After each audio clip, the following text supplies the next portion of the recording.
The spring of 1952 brought the most shocking historical discovery Massachusetts had ever witnessed. As dust motes danced through the afternoon sunlight streaming into the abandoned Millbrook Academy, 34-year-old Margaret Whitmore stood, alone among cobweb-covered desks, sorting through the belongings left by her late Aunt Eleanor. Little did she know that the mysterious bundle of yellowed letters hidden beneath a loose floorboard would reveal that Benedict Arnold wasn't the only Revolutionary War traitor, and that the founding father, everyone revered as a patriotic hero, had actually been selling military secrets to the British for gold. Margaret pulled her wool cardigan tighter around her shoulders as she surveyed the one-room schoolhouse that had been in her family for 3 generations. The building sat on a hill overlooking the small town of Millbrook, its weathered clapboard siding and slate roof bearing witness to over 2 centuries of New England winters. Through the tall windows, she could see the white steeple of the Congregational Church and the neat rows of colonial houses that made up the town's historic district. This inheritance couldn't have come at a worse time. Margaret's husband, David, had been killed in Korea just 8 months ago, leaving her to raise their 6-year-old daughter, Emma, alone on a teacher's salary that barely covered their modest apartment in Boston. The thought of maintaining this old building, with its creaking floors and drafty windows, seemed overwhelming when she could barely manage her current responsibilities. Yet something about the schoolhouse called to her. Perhaps it was the way the afternoon light fell across the worn wooden desks, each one carved with initials from generations of students. Perhaps it was the massive stone fireplace that had warmed countless children during harsh winters. Or perhaps it was simply that this place represented the kind of stability she desperately wanted to provide for Emma. Margaret had loved teaching before David's death had turned her world upside down. She'd specialized in American history at Wellesley College, fascinated by the stories of ordinary people who had shaped the nation's destiny. But grief had dulled her passion for everything, leaving her going through the motions of daily life without the spark that had once defined her. Aunt Eleanor had been the last of the Whitmores to live in Millbrook, having taught in this very schoolhouse for 47 years before retiring in 1948. She'd never married, dedicating her life entirely to education and the preservation of local history. The townspeople had revered her as a living link to the past, someone who could recite from memory the stories passed down through generations of Millbrook families. When Eleanor died peacefully in her sleep last month, she'd left specific instructions that the schoolhouse should go to Margaret, along with a cryptic note that read simply, "The real history is in the foundations. Teach Emma what matters." Margaret had puzzled over those words during the long train ride from Boston, wondering what her aunt could have meant. The schoolhouse had been closed since Eleanor's retirement, the town having built a modern elementary school on the other side of Millbrook to accommodate growing enrollment. Most of the furniture remained exactly as Eleanor had left it, down to the faded maps of the 13 colonies still hanging on the walls, and the wooden pointer resting in the chalk tray of the blackboard.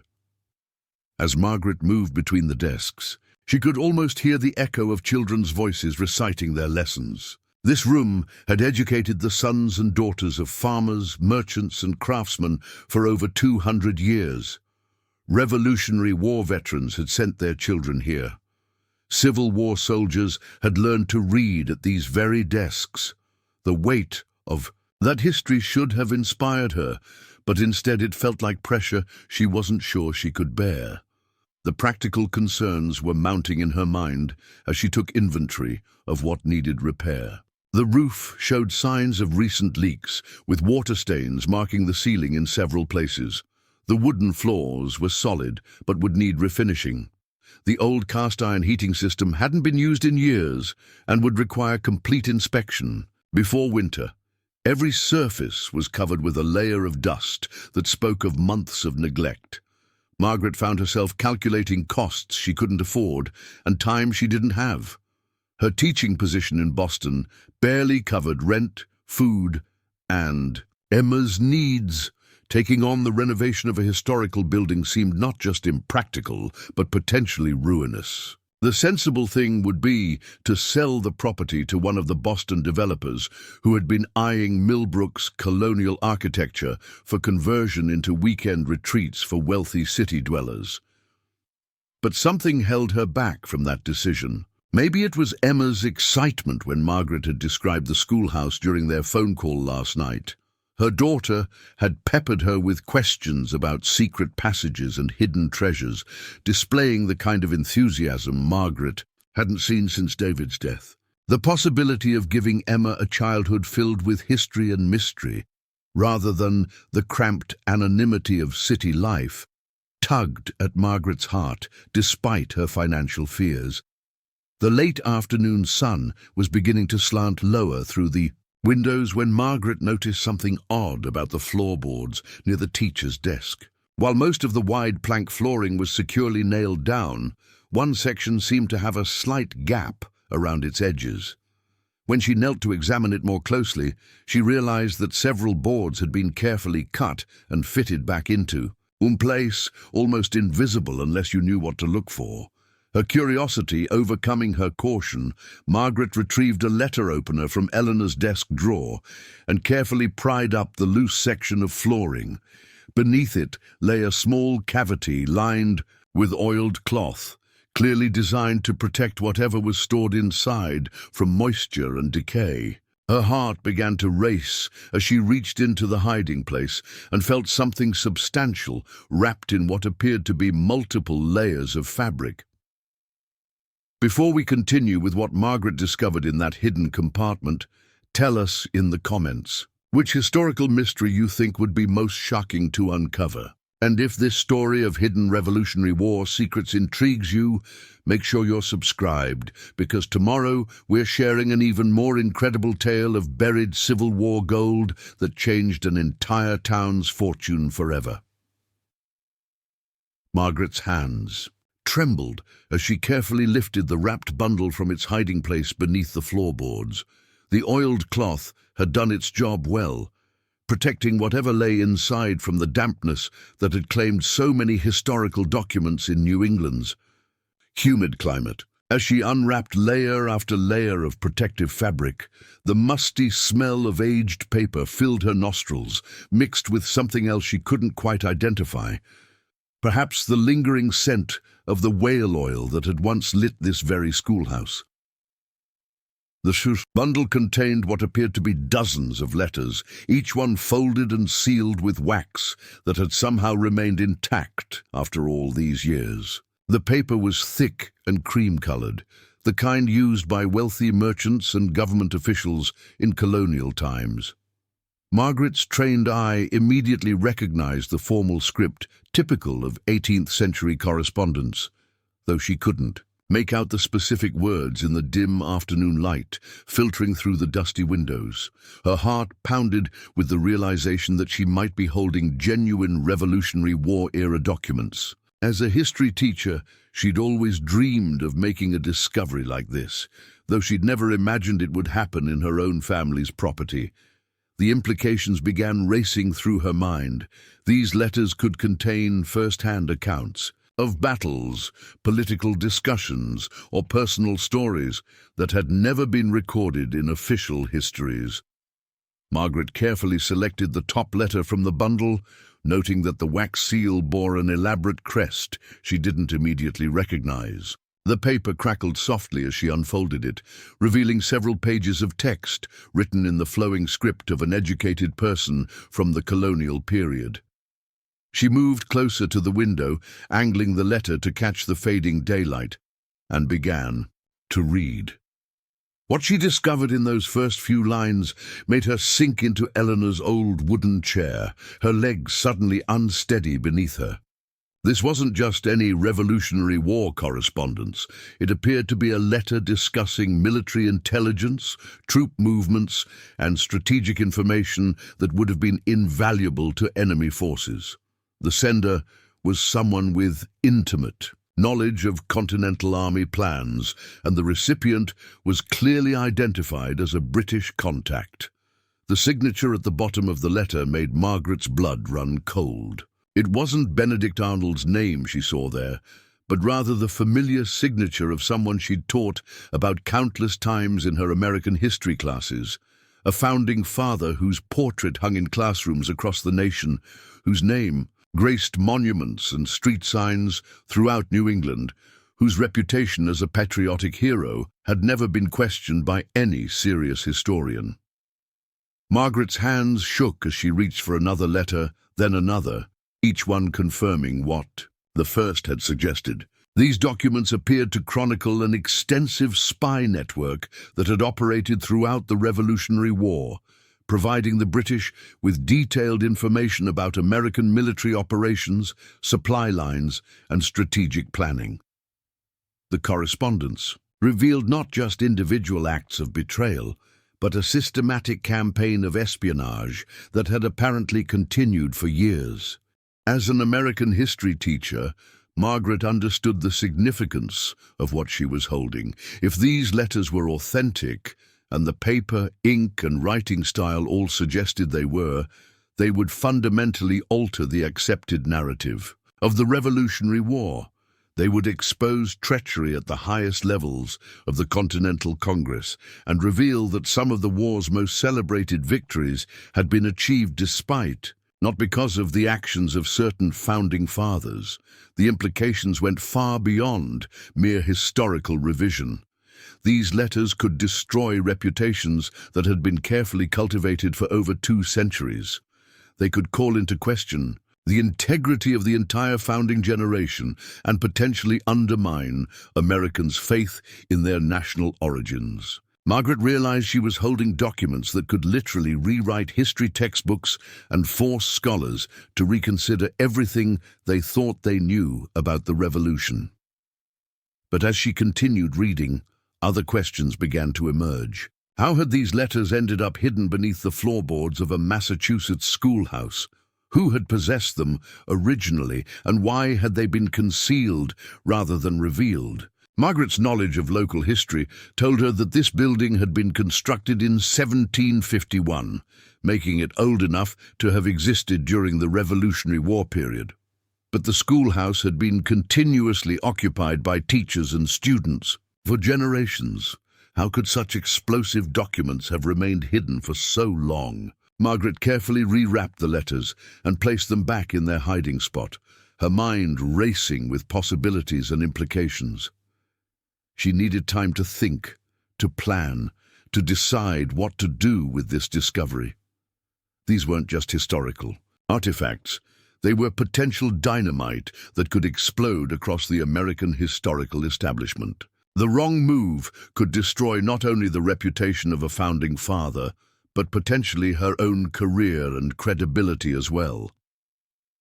The shadows were lengthening across the schoolhouse floor as Margaret realized she had a decision to make that would affect not just her own life, but potentially the way Americans understood their own history. She thought about Emma, about the financial pressures that had driven her to consider selling the schoolhouse, about the opportunity this discovery might represent. But she also thought about the responsibility that came with possessing such powerful historical evidence. As the sun set behind the hills surrounding Millbrook, Margaret Whitmore sat alone in the old schoolhouse, surrounded by the ghosts of generations, of students and teachers, holding secrets that could change everything Americans believed about their founding fathers. She had wanted stability and security for her daughter, but instead she had stumbled upon a discovery that would make their lives anything but stable. The train back to Boston wasn't scheduled to arrive until the next morning, which meant Margaret would spend the night in Millbrook's small inn, carrying the weight of this secret and trying to decide what her next step should be. She carefully locked the schoolhouse door behind her, knowing that when she returned, she would need to make a choice that could affect the course of American historical scholarship for generations to come. Margaret barely slept that night at The Millbrook Inn, her mind churning with questions about the letters hidden beneath the schoolhouse floor. Every time she closed her eyes, she saw that familiar signature at the bottom of the correspondence, the name of a man whose bronze statue stood in the town square just 3 blocks from where she lay restless. The implications of what she'd discovered felt overwhelming, like a weight pressing down on her chest in the darkness. The inn was a quaint colonial building that had been welcoming travelers since 1798, its low-beamed ceilings and narrow hallways speaking to an era when people were smaller and privacy was a luxury few could afford.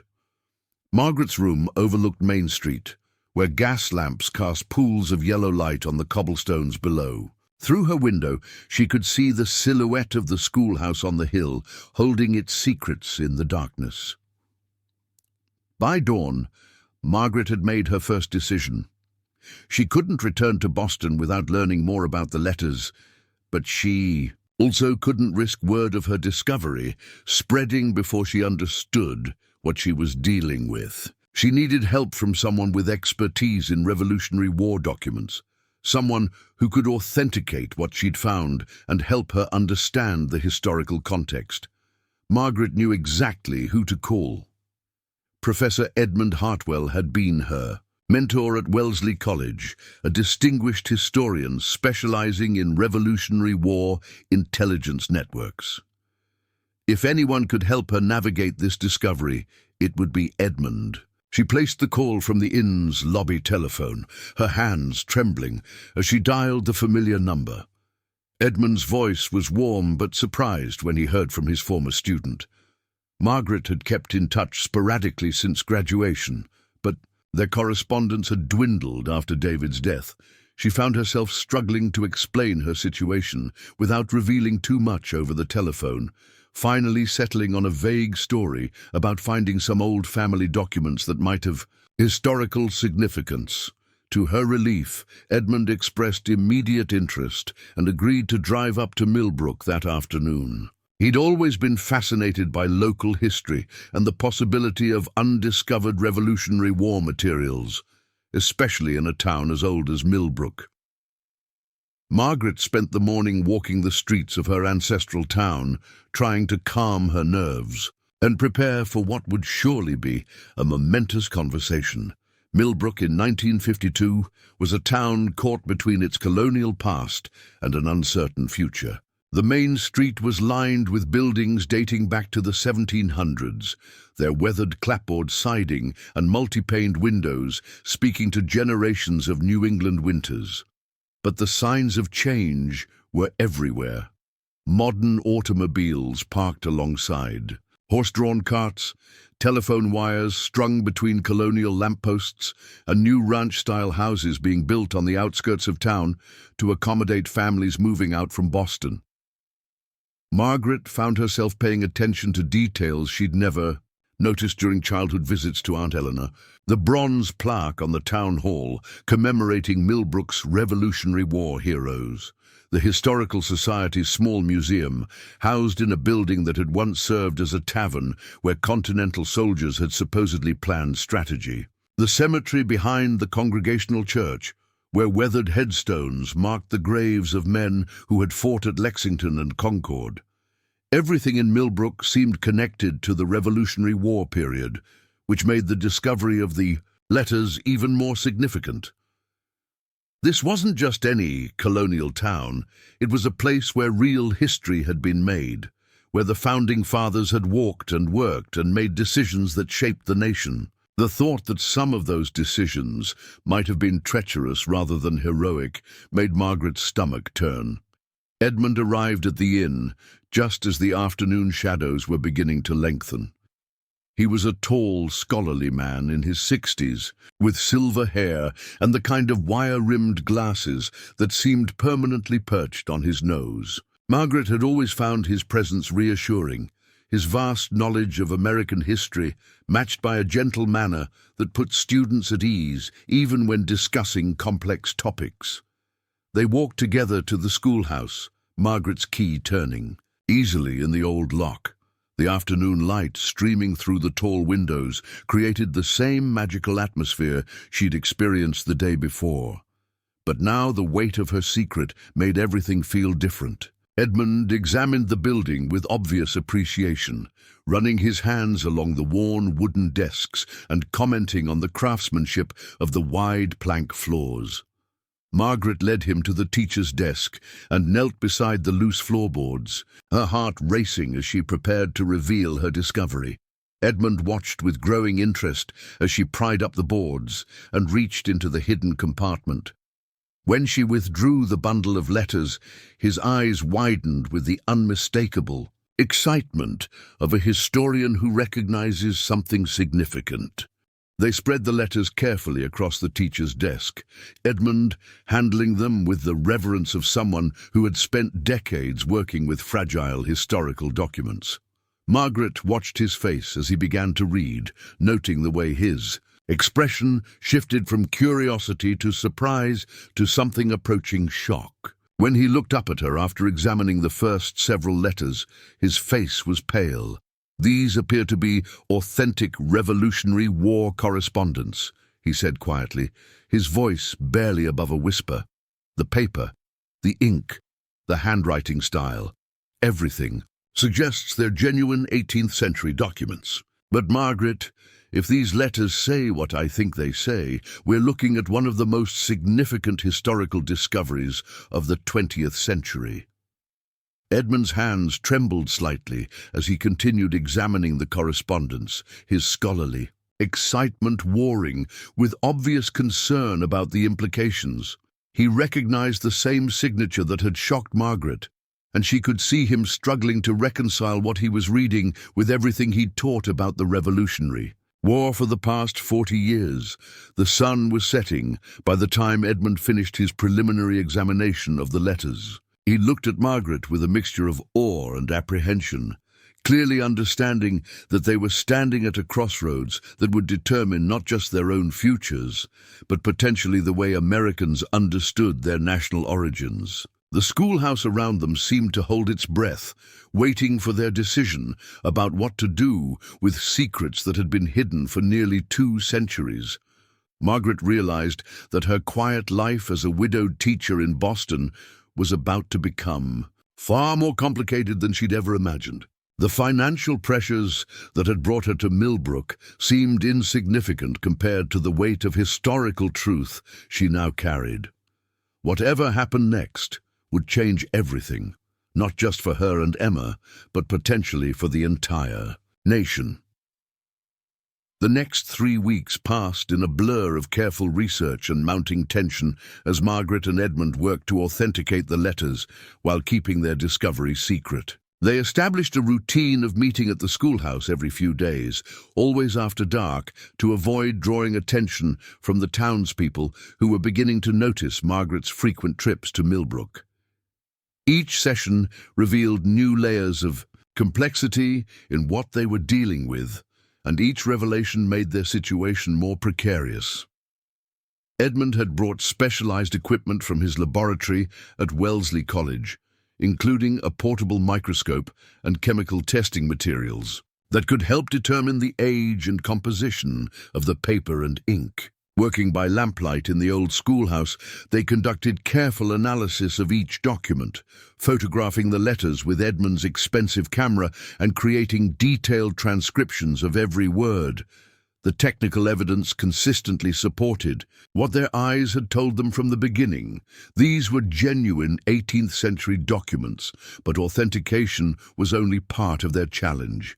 The content of the letters was so explosive that Edmund insisted they needed multiple expert opinions before taking any action. He'd quietly reached out to colleagues at Harvard and Yale, describing hypothetical scenarios about Revolutionary War intelligence documents without revealing the specific details of their discovery. The responses had been consistent and troubling. Any evidence of high-level espionage during the Revolution would require extraordinary verification before the academic community would accept it. Margaret found herself living 2 separate lives during this period.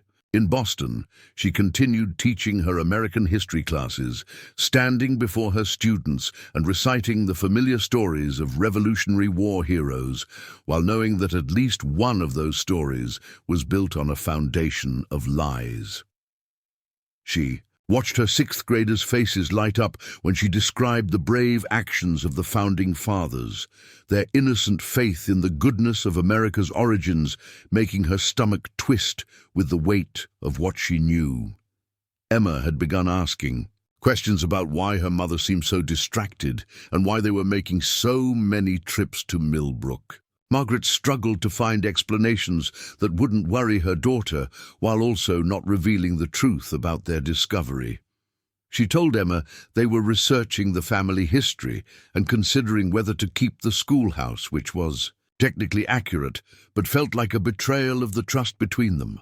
The financial pressures that had originally driven Margaret to consider selling the schoolhouse had intensified during these weeks of research. Her salary barely covered their living expenses, and the additional costs of traveling to Millbrook and Edmund's research materials were straining her already tight budget.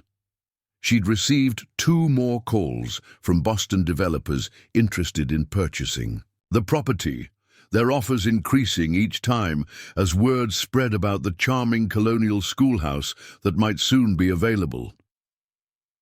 But selling the property was no longer a simple financial decision. The letters hidden beneath the floorboards represented a responsibility that went far beyond money.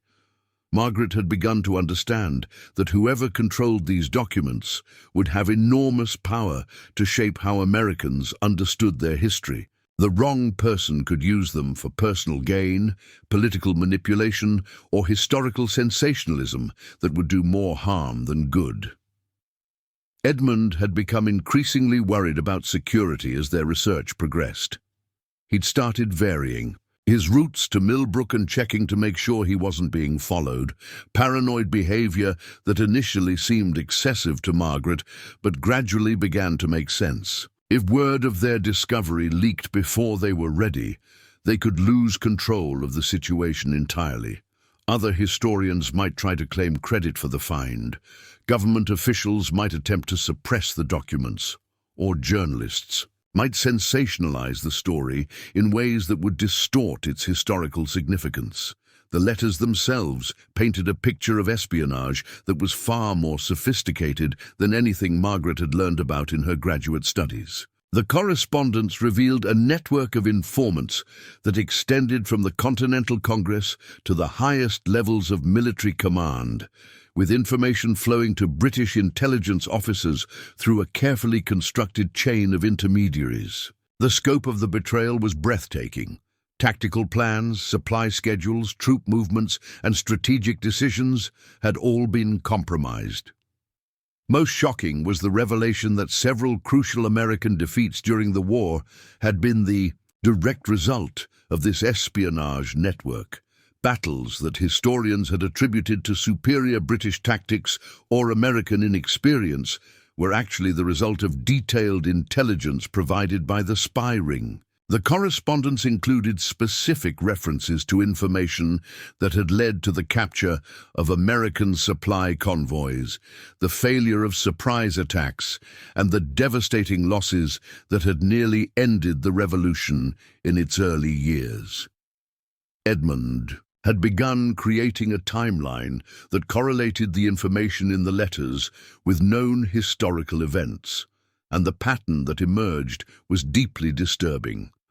The spy network had been active throughout the war, providing intelligence that had prolonged the conflict and cost thousands of American lives. The Founding Father, whose signature appeared on so many of the letters, had been in a position to end the war much sooner, but his treachery had extended the fighting and increased the suffering on both sides. Margaret found herself questioning everything she thought she knew about the Revolutionary War. How many other secrets were hidden in archives and private collections across the country? How many of the stories she'd been teaching her students were based on carefully constructed myths rather than historical truth? The discovery of these letters suggested that the accepted narrative of the revolution might be fundamentally flawed, built on a foundation of patriotic legend rather than documented fact. The ethical dimensions of their situation were becoming more complex with each passing day. Edmund had raised the question of whether they had the right to reveal information that would destroy the reputation of a founding father and potentially undermine Americans' faith in their national origins. Margaret struggled with her own sense of responsibility as a teacher. Did she owe her students the truth, even if that truth would shatter their understanding of American history? The pressure was affecting both of them in different ways. Edmund had become obsessive about the research, spending long hours analyzing every detail of the letters and cross-referencing them with other Revolutionary War documents. He'd lost weight and developed a nervous habit of constantly adjusting his glasses, signs of stress that worried Margaret even as she dealt with her own mounting anxiety.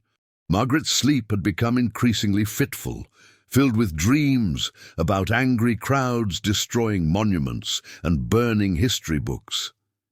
She'd wake in the middle of the night thinking about Emma's future, wondering what kind of country her daughter would inherit if these revelations became public.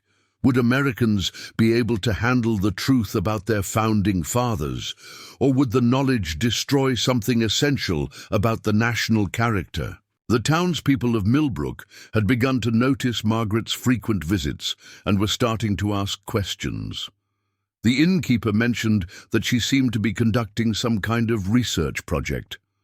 The local historical society president had approached her after church, expressing curiosity about what she'd found in Eleanor's old schoolhouse. Even the mailman had commented on the number of packages Edmund had been shipping to addresses connected with the property.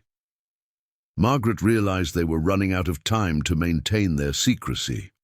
Word would inevitably spread about their discovery, and when it did, they needed to be ready with a plan for how to handle the information responsibly. But every option they considered seemed fraught with dangers and unintended consequences that could spiral beyond their control.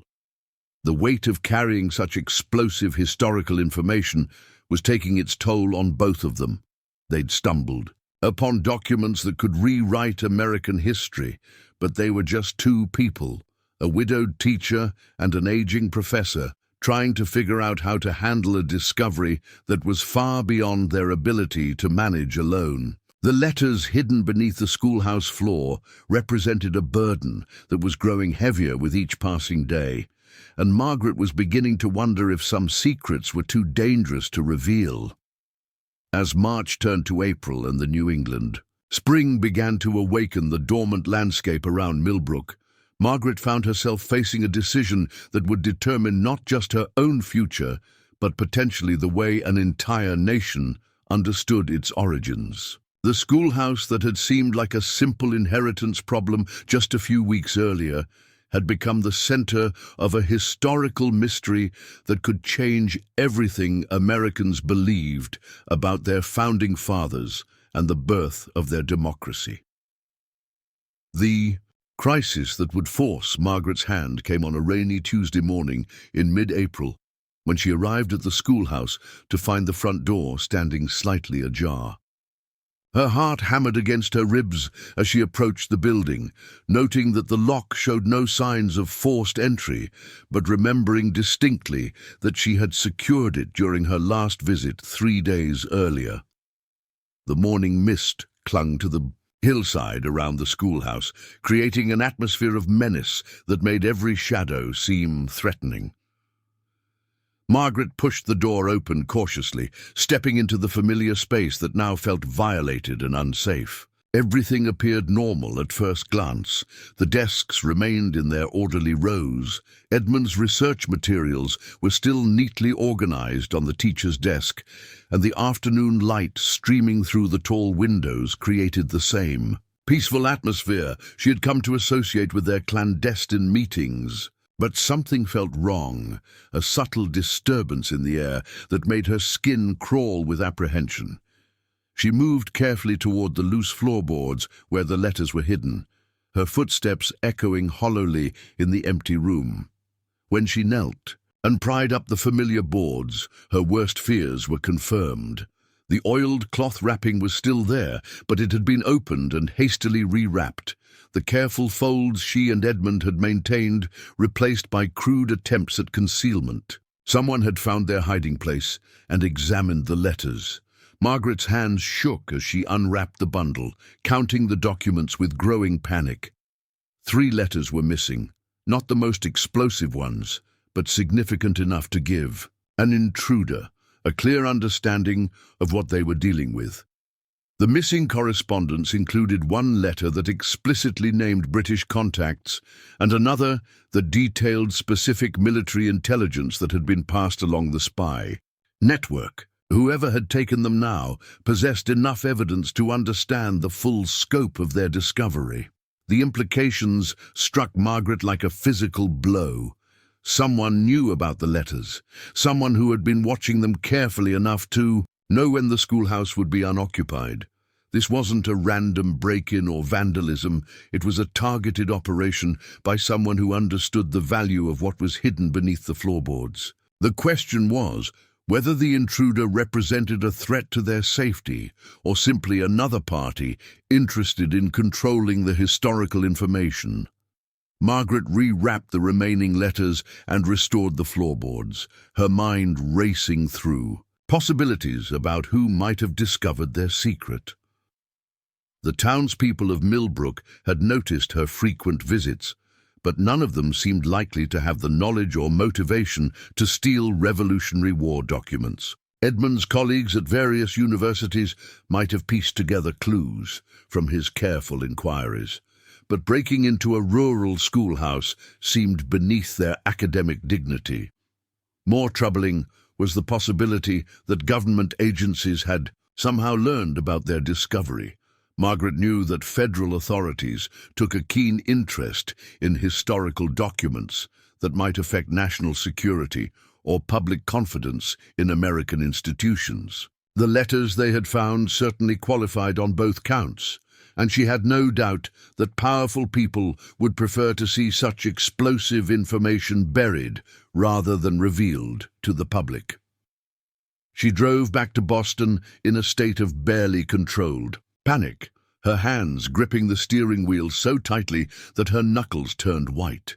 Every car in her rearview mirror seemed potentially threatening.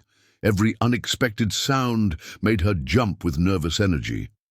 By the time she reached her apartment, Margaret had convinced herself that she and Emma were in genuine danger from forces beyond her understanding or control. Edmund's response to her frantic phone call confirmed her worst fears. His voice was tight with controlled fear as he described strange cars parked outside his house and phone calls that ended in silence when he answered. Someone was definitely watching them. Someone with resources and organization that suggested this was far more serious than academic competition or historical curiosity. They were dealing with people who had the capability and motivation to make problems disappear. The next few days passed in a haze of paranoia and desperate planning.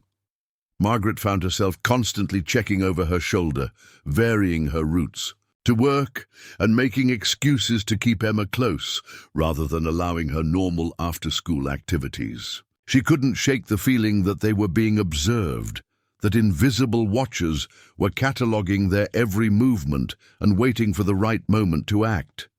Edmund had gone into what he called academic lockdown, cancelling his classes and refusing to meet with colleagues who might be fishing for information about his recent research activities. He'd moved the photographs and transcriptions of the letters to a safe deposit box at his bank, but they both knew that such precautions might be meaningless against opponents with sufficient resources and determination.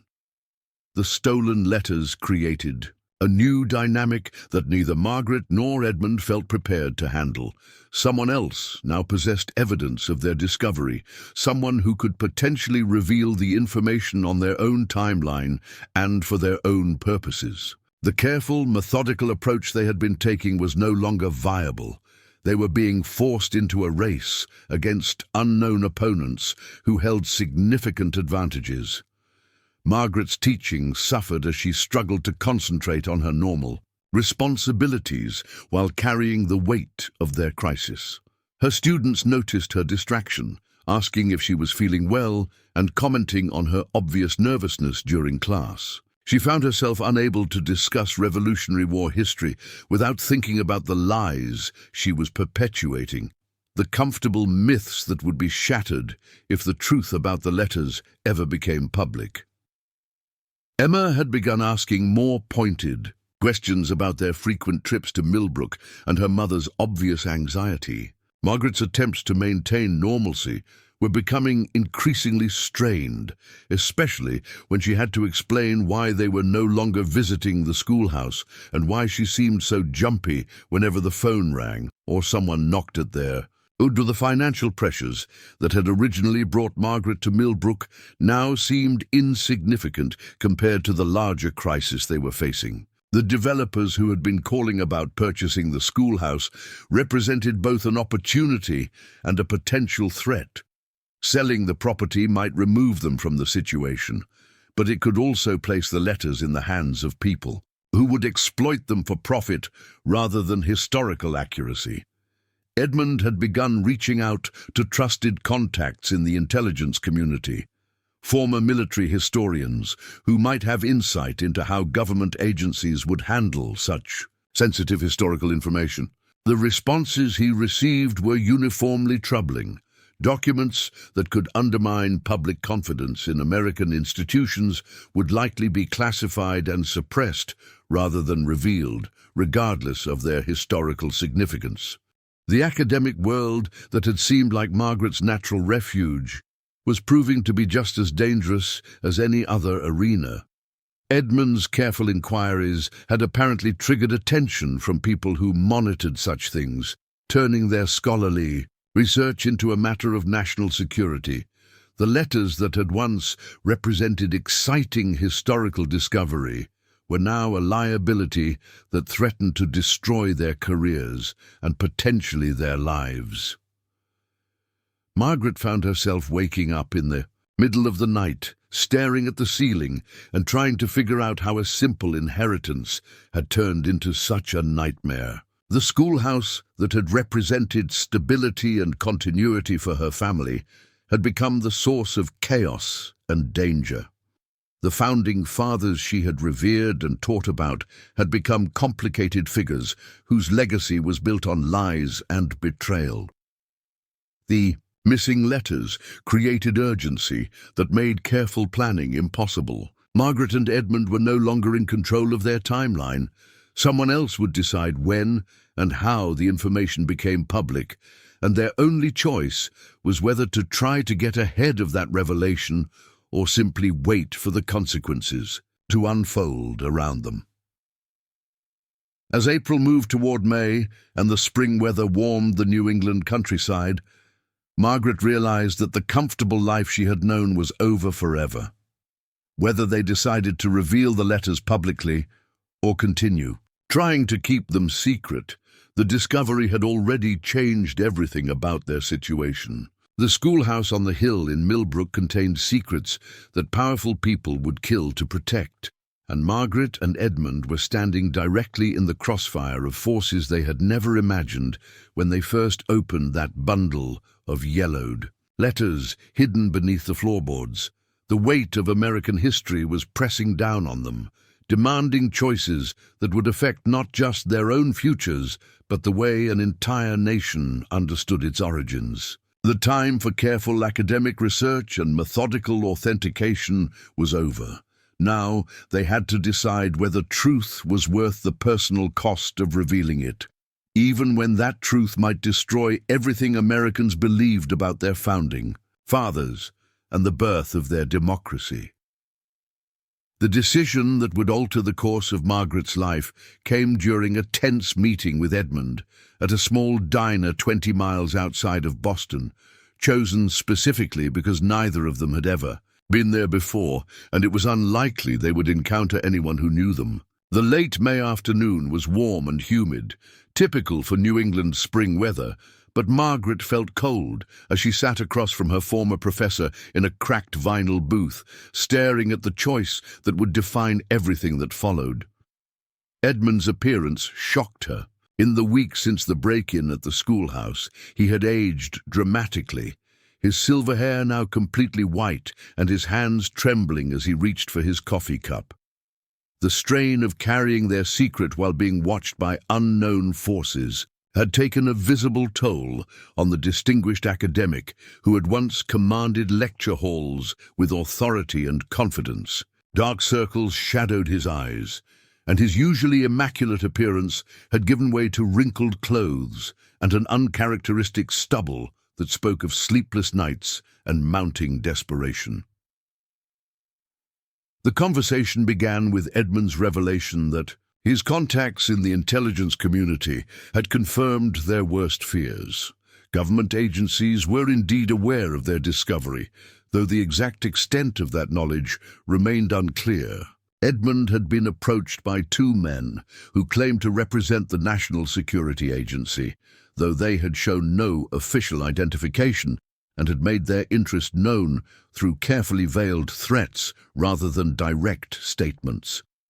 Margaret listened with growing horror as Edmund described how these mysterious visitors had made it clear that certain historical discoveries were considered matters of national security, especially when they involved information that could undermine public confidence in American institutions. They had not explicitly mentioned the Revolutionary War letters, but their knowledge of Edmund's recent research activities was detailed enough to make their interest obvious. The implications were staggering. Margaret realized that they were no longer dealing with academic questions about historical accuracy or scholarly responsibility. They had stumbled into a world where government agencies actively suppressed information that might threaten the carefully constructed mythology surrounding America's founding. The letters hidden beneath the schoolhouse floor were not just historical documents. They were potential weapons that could be used to attack the foundational stories that held the nation together. Edmund's voice dropped to barely above a whisper as he described the ultimatum he had been given. The government representatives had made it clear that continued research into certain Revolutionary War materials would be viewed as unpatriotic and potentially treasonous. They had suggested that some discoveries were better left buried, that the stability of American democracy depended on maintaining public faith in the Founding Fathers, regardless of what private documents might reveal about their actual behavior. Margaret felt a surge of anger that surprised her with its intensity. She had spent her entire adult life teaching American history, instilling in her students a respect for truth and critical thinking that was supposedly fundamental to democratic society. Now she was being told that truth itself was dangerous, that historical accuracy must be subordinated to political stability. The hypocrisy of it made her stomach churn with righteous indignation. But Edmund's next revelation made her anger seem insignificant compared to the larger crisis they were facing. The missing letters from the schoolhouse had surfaced in an unexpected location. They were being offered for sale through underground antiquities dealers who specialized in historical documents of questionable provenance. Someone was attempting to profit from their discovery while simultaneously threatening to expose the information in the most sensationalized and damaging way possible. The antiquities dealers were advertising the letters as explosive Revolutionary War revelations that would rewrite American history. They were being marketed to private collectors who might display them publicly, to foreign governments who might use them for propaganda purposes, or to journalists who would exploit them for sensational headlines without regard for historical context or accuracy. Every potential buyer represented a different kind of disaster for American historical scholarship and public understanding.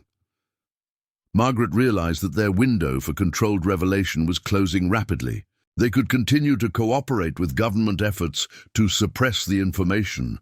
effectively becoming accomplices in historical censorship that went against everything they believed about academic integrity. They could attempt to authenticate and publish the letters through proper scholarly channels, knowing that such efforts would likely be blocked by powerful forces with no regard for historical truth. Or they could find a way to reveal the information that would ensure it received proper historical context, while protecting themselves from the consequences of challenging the national mythology. The choice was complicated by Margaret's responsibilities. As a mother and teacher, Emma deserved a stable life, not one disrupted by her mother's involvement in dangerous historical controversies. Margaret's students deserved accurate historical education, but they also deserved a teacher who was present and focused, rather than distracted by paranoia and fear. The personal costs of any decision seemed enormous, but the cost of inaction might be even greater. Edmund had reached his own conclusions about what they should do, though he was clearly reluctant to voice them directly. He believed that historical truth had its own moral imperative that transcended personal safety or political convenience. The letters represented evidence of systematic betrayal during the nation's founding period, information that scholars and citizens deserved to know, regardless of how uncomfortable it might make them feel about their heroes and founding myths. Margaret found herself thinking about her father, who had served in the First World War and had always taught her that democracy depended on an informed citizenry capable of handling difficult truths. She thought about David, who had died fighting for American values in Korea, values that supposedly included honesty and transparency in government. Most of all, she thought about Emma, who would inherit whatever kind of democracy Margaret's generation chose to leave behind. The revelation that would tip the balance came when Edmund shared the final piece of information he had gathered through his intelligence contacts. The founding father, whose signature appeared on so many of the letters, had not acted alone or purely for financial gain. The correspondence revealed that he had genuinely believed British victory was inevitable and that his espionage activities were actually serving American interests by shortening the war and reducing casualties on both sides. This context didn't excuse the betrayal, but it complicated the moral calculus in ways that made simple condemnation impossible. The spy network had indeed prolonged the war and cost American lives, but it had also provided intelligence that helped the Continental Army avoid even more devastating defeats. The founding father had been both traitor and patriot, both villain and hero, embodying the complex moral ambiguities that characterized most historical figures when examined honestly rather than mythologically. Margaret realized that this complexity was exactly why the letters needed to be revealed through proper scholarly channels, rather than sensationalized by antiquities dealers or suppressed by government agencies. The American people deserved to understand their history in all its messy, complicated reality, rather than being fed comfortable lies designed to maintain their faith in simple, heroic narratives. The decision crystallized for Margaret as she sat in that anonymous diner, watching Edmund struggle with the same moral calculations that were tearing at her own conscience. She thought about her classroom, where she had always tried to teach her students that history was not a collection of inspiring stories, but a complex web of human choices and consequences that required careful analysis and moral judgment. Margaret made her choice with the sudden clarity that sometimes emerges from prolonged uncertainty. She would not allow government agencies to bury historical truth for political convenience. She would not permit antiquities dealers to exploit the letters for sensational profit. And she would not abandon her responsibility as a historian and teacher to ensure that important historical information was revealed in a context that promoted understanding rather than cynicism or nationalism. The plan that emerged from their conversation was both simple and terrifyingly complex. They would authenticate the remaining letters through multiple independent sources, create a comprehensive historical analysis that placed the espionage network in proper context, and reveal their findings through simultaneously published articles in multiple academic journals across different countries. The strategy was designed to make suppression impossible while ensuring that the information received proper scholarly treatment rather than sensationalized media coverage. Margaret understood that this decision would change everything about her life. She would likely lose her teaching position, face government harassment, and potentially put herself and Emma in physical danger. But she also understood that some choices transcend personal considerations, that historical truth carries its own moral imperative that cannot be ignored without abandoning the principles that make democracy possible. As they left the diner and drove back toward Boston through the gathering dusk, Margaret felt the weight of American history settling on her, shoulders like a cloak she could never remove. She had inherited more than just a schoolhouse from Aunt Eleanor. She had inherited a responsibility to ensure that the real history hidden in the foundations would finally be taught to the students who deserve to know the truth about their nation's origins, regardless of how uncomfortable that truth might be. The following months transformed Margaret's life in ways she had never anticipated when she first made the decision to reveal the letters. Working with Edmund became a daily exercise in careful planning and meticulous scholarship as they prepared their findings for publication while navigating the increasingly dangerous attention their research was attracting. Margaret had taken a leave of absence from her teaching position, using her savings and a small loan against the schoolhouse property to fund what had become a full-time investigation into one of American history's most carefully guarded secrets. Their first challenge was establishing an unbreakable chain of authentication for the remaining letters. Edmund had contacted colleagues at Oxford University and the Sorbonne, institutions far enough removed from American political influence to provide objective analysis of the documents. The process required shipping carefully photographed copies overseas through diplomatic channels, a complex procedure that took weeks to arrange and execute safely. Meanwhile, Margaret had begun her own investigation into the local history surrounding the letters' concealment. She spent long hours in the archives of the Massachusetts Historical Society, poring over colonial-era records and family genealogies that might explain how such explosive documents had ended up hidden beneath a schoolhouse floor. The research revealed connections she had never suspected between her own family and the Revolutionary War spy network. Eleanor Whitmore had not been simply a dedicated teacher preserving family property, as Margaret had always believed. The deeper Margaret dug into the archives, the more she discovered about her aunt's lifelong obsession with Revolutionary War history and her particular interest in intelligence operations during the colonial period.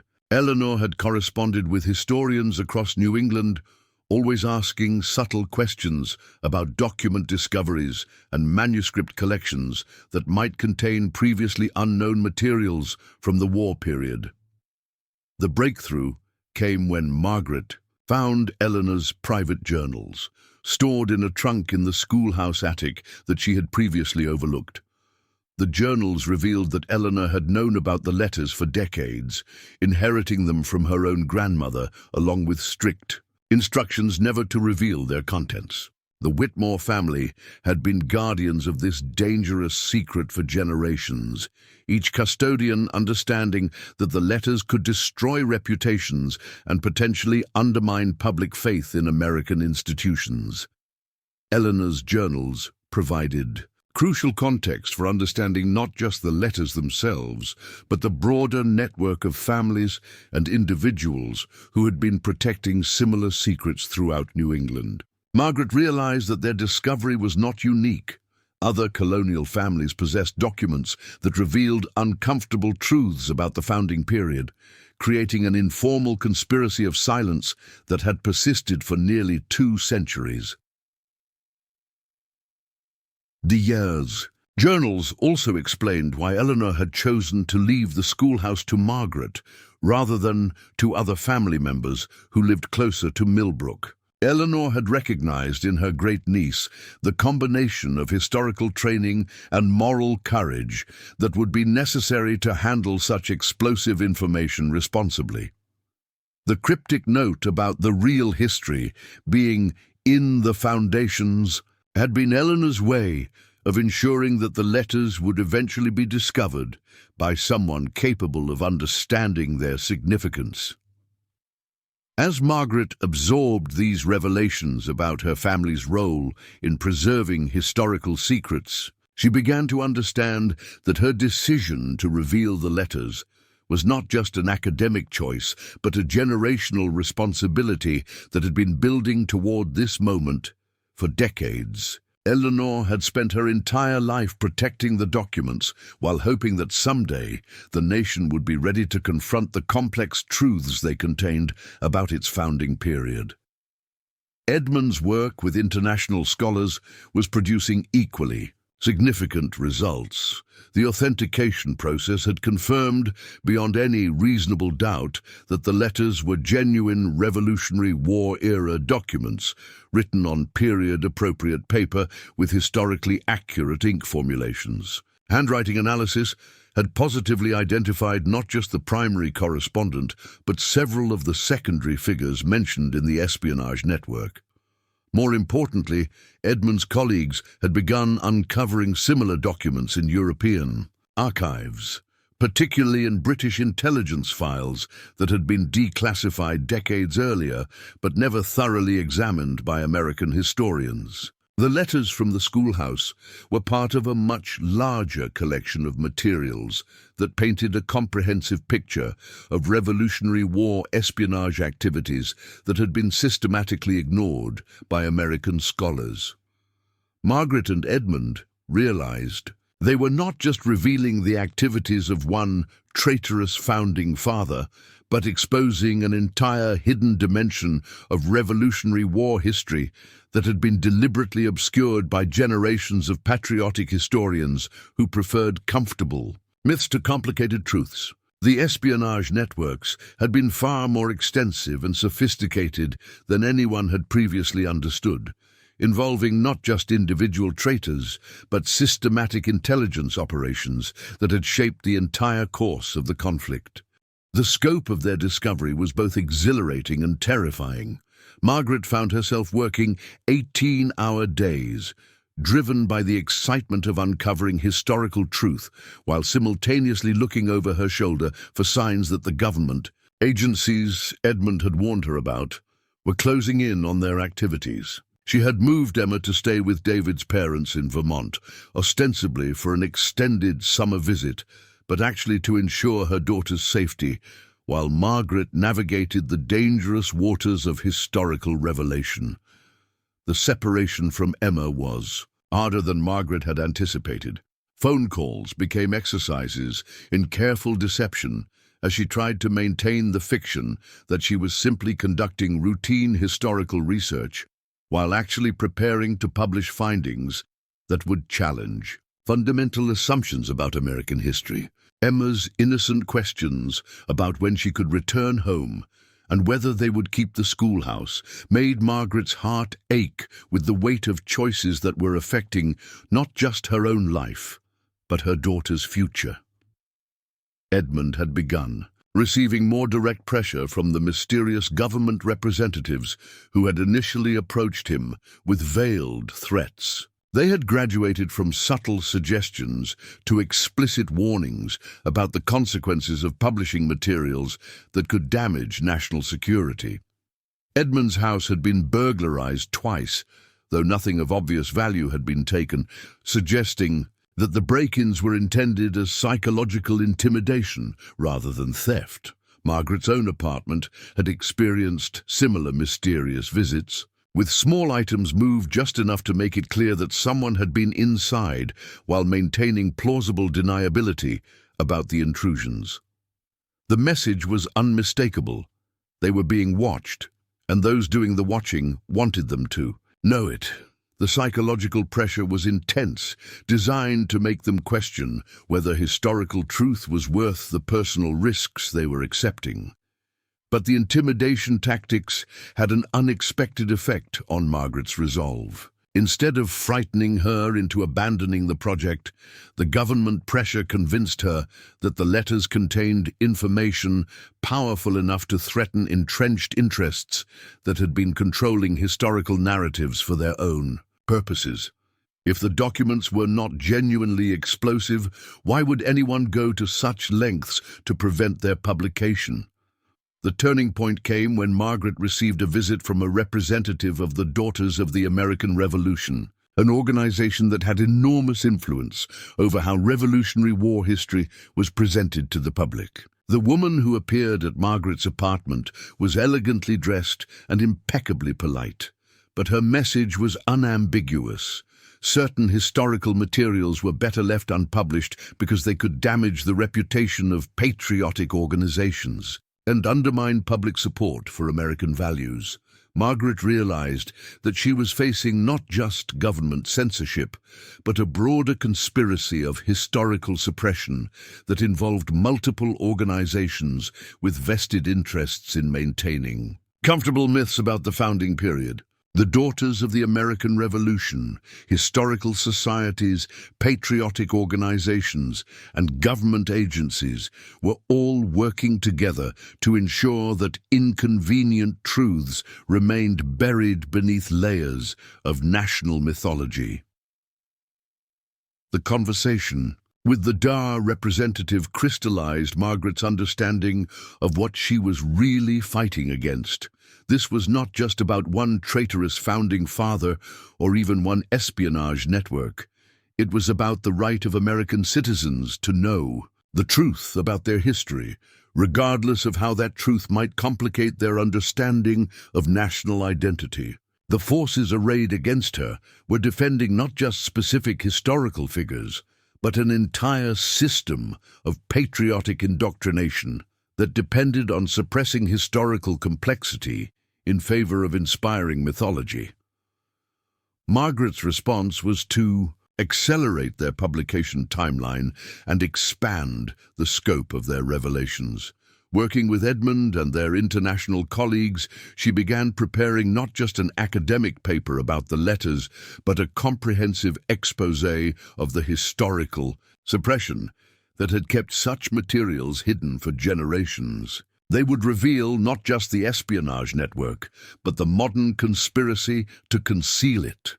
The decision to challenge not just historical myths, but contemporary censorship marked a point of no return for Margaret.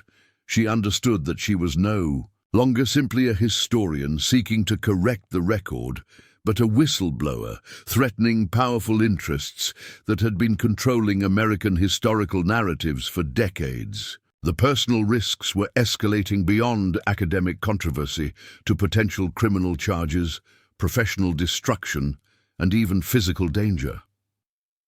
As summer turned to fall, and Margaret prepared for what she knew would be the final phase of their project, she reflected on the journey that had brought her from a grieving widow considering selling an inherited property to a historical revolutionary preparing to challenge the foundational myths of American democracy.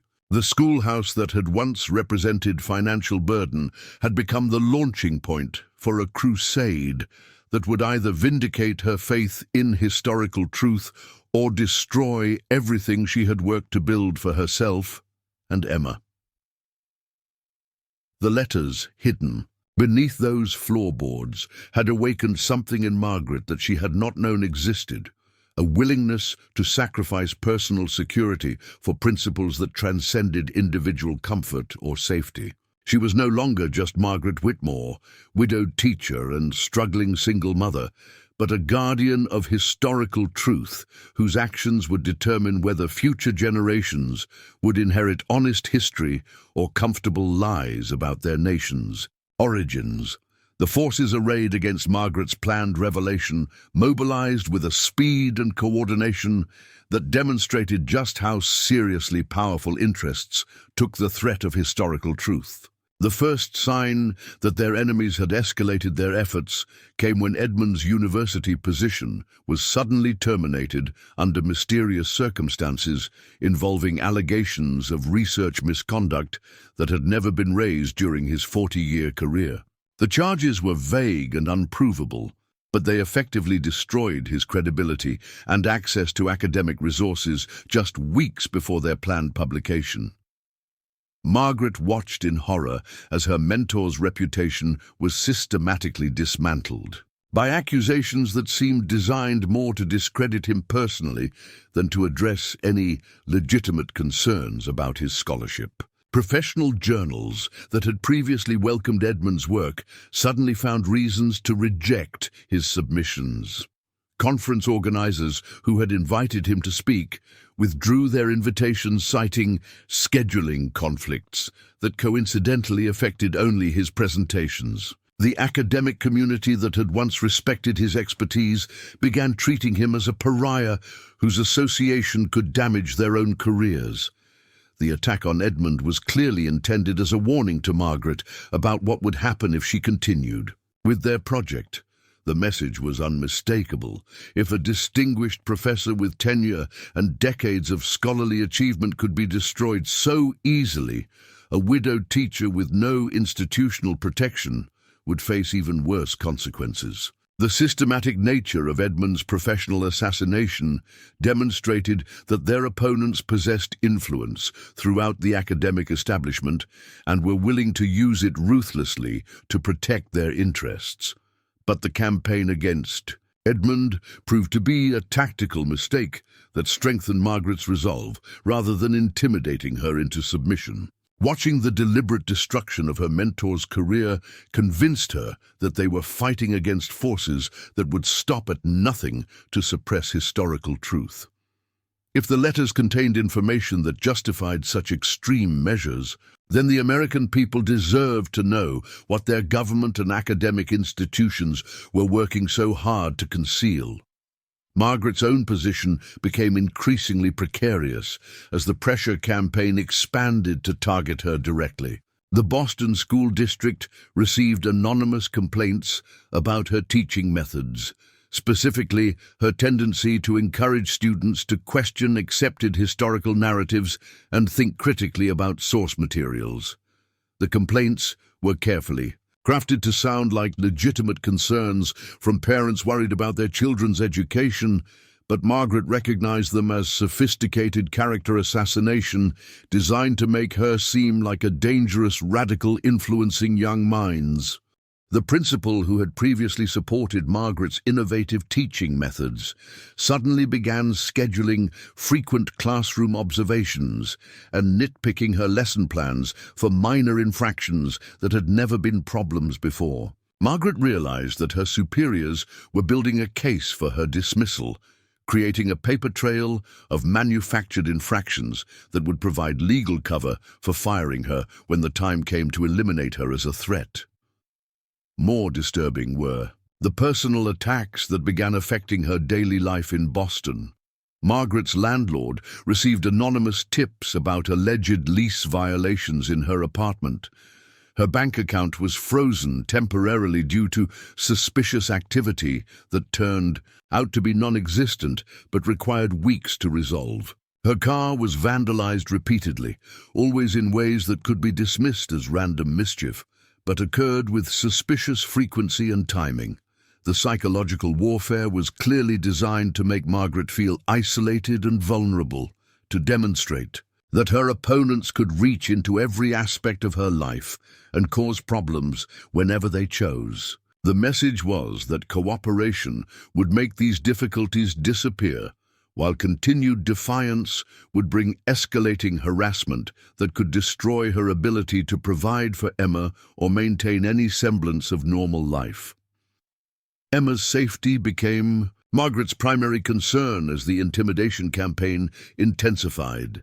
David's parents in Vermont reported suspicious cars parked near their home and strangers asking questions about Emma's school schedule and activities. The threats against her daughter crossed a line that transformed Margaret's academic crusade into a deeply personal battle for her family's security and future. Margaret made the difficult decision to send Emma to stay with David's brother in California, using the pretense of an extended family visit to get her daughter as far as possible from the escalating conflict. The separation was heartbreaking for both of them, but Margaret knew that she could not focus on the dangerous work ahead while worrying about Emma's immediate safety. The decision to prioritize Emma's security over their relationship highlighted the impossible choices that Margaret's crusade was forcing upon her. She was sacrificing her role as a present, protective mother in order to fight for principles that might benefit Emma's generation, but were currently destroying their families' stability and happiness. The personal cost of historical truth was proving to be far higher than Margaret had anticipated when she first decided to reveal the letters. Edmund's situation deteriorated further when he was arrested on charges of stealing university property, specifically research materials that he had legitimately checked out through proper academic channels years earlier. The charges were transparently false, but they resulted in his being held in jail for several days while lawyers worked to secure his release. More importantly, the arrest provided legal justification for searching his home and office, allowing authorities to confiscate materials related to their Revolutionary War research. The timing of Edmund's arrest was clearly calculated to disrupt their publication plans at the most critical moment. With their primary collaborator in jail and their research materials confiscated, Margaret found herself effectively alone in trying to complete a project that had originally required extensive academic collaboration and institutional support. The psychological pressure was immense, designed to make her feel abandoned and overwhelmed by forces beyond her ability to resist. But Margaret discovered reservoirs of determination she had not known she possessed. Instead of abandoning the project, she began working with their international colleagues to continue the authentication and publication process from outside the United States. The British and French historians who had been collaborating on the document analysis were appalled by the treatment Edmund had received and committed themselves to ensuring that their research would not be suppressed by American political interference. The international dimension of their collaboration proved to be crucial in maintaining momentum despite the domestic pressure campaign. European scholars operated outside the reach of American government agencies and patriotic organizations, making them immune to the kind of professional intimidation that had destroyed Edmund's career. Their commitment to historical truth transcended national boundaries and political considerations, providing Margaret with allies who could not be silenced or discredited through domestic pressure. Margaret's communication with these international collaborators required increasingly sophisticated security measures, as evidence mounted that her phone calls and correspondence were being monitored. She began using encrypted communication channels and meeting contacts in public places where surveillance would be difficult, adopting the kind of operational security typically associated with intelligence operatives rather than academic historians. The transformation of a grieving widow and dedicated teacher into something resembling a historical spy was both surreal and necessary. Margaret found herself learning skills she had never imagined needing: how to detect surveillance, how to communicate securely, how to protect sensitive documents from seizure or destruction. The academic world she had inhabited for her entire adult life had proven to be far more dangerous than she had ever realized. The break-in at Margaret's apartment marked a new escalation in the pressure campaign against her. Unlike the previous subtle intrusions, this was a thorough professional search that made no attempt to conceal its nature. Every document in her possession was photographed, every hiding place was discovered and examined, every piece of technology was compromised or removed. The message was clear. Her opponents knew everything about her research and were capable of accessing anything she tried to protect. But the break-in also provided Margaret with valuable intelligence about her enemies, capabilities and limitations. The fact that they had resorted to overt criminal activity suggested that their previous methods of pressure and intimidation were not achieving their desired results. More importantly, the professional nature of the search indicated that she was facing government agencies with substantial resources rather than just academic or patriotic organizations trying to suppress historical information. Margaret realized that her crusade had evolved from a scholarly dispute about historical interpretation into a full-scale conflict with intelligence agencies that viewed her research as a threat to national security. The letters hidden beneath the schoolhouse floor had apparently revealed information so sensitive that powerful forces were willing to break laws and destroy careers to prevent its publication. The recognition that she was fighting against government agencies, rather than just academic pressure groups, forced Margaret to reconsider her entire approach to the project. She could no longer rely on traditional academic channels or assume that institutional protections would safeguard her work. Instead, she needed to think like a whistleblower, preparing to reveal classified information that powerful forces would kill to protect. Margaret's preparation for what she now understood would be a final confrontation with forces determined to suppress the letters involved, creating multiple backup plans and redundant security measures. She distributed copies of the letters and supporting documentation to trusted contacts around the world, ensuring that the information could not be eliminated by targeting any single location or individual. The schoolhouse in Millbrook became both a symbol of Margaret's family heritage and a potential trap where her enemies might attempt to end her crusade permanently. She knew that returning there might be dangerous, but she also understood that the building held additional secrets that could strengthen her case against the historical suppression she was fighting. The decision to make one final visit to the place where her journey had begun would determine whether she could complete her mission or whether the forces of historical censorship would succeed in burying the truth forever. The ultimatum arrived on a crisp October morning in 1952, delivered by a well-dressed man who appeared at Margaret's apartment door with the kind of quiet authority that made argument seem futile. He introduced himself simply as Mr. Carson, offering no agency affiliation or official credentials, but his presence carried the unmistakable weight of government power. Margaret invited him in, recognizing that this confrontation had been inevitable since the moment she decided to challenge the forces trying to suppress the Revolutionary War letters. Carson's appearance was unremarkable, middle-aged, average, height, wearing a conservative grey suit that could have belonged to any government bureaucrat in Washington. But his eyes held the cold calculation of someone accustomed to making decisions that affected other people's lives without experiencing personal consequences. When he spoke, his voice carried the measured tone of someone delivering an ultimatum.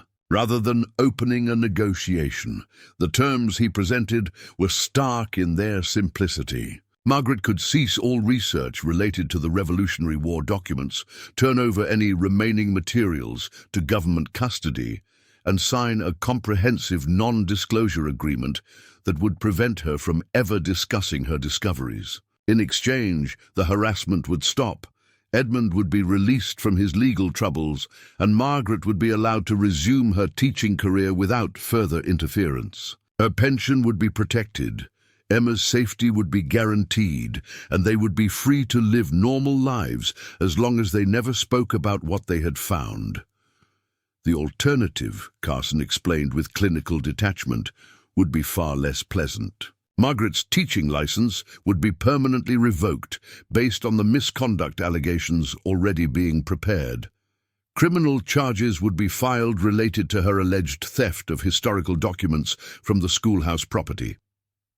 Emma would be removed from her custody by Child Protective Services, citing Margaret's involvement in dangerous criminal activities and her obvious mental instability. The systematic destruction of Margaret's life would continue until she had nothing left to lose except her freedom, which would also be taken if she persisted in her historical crusade.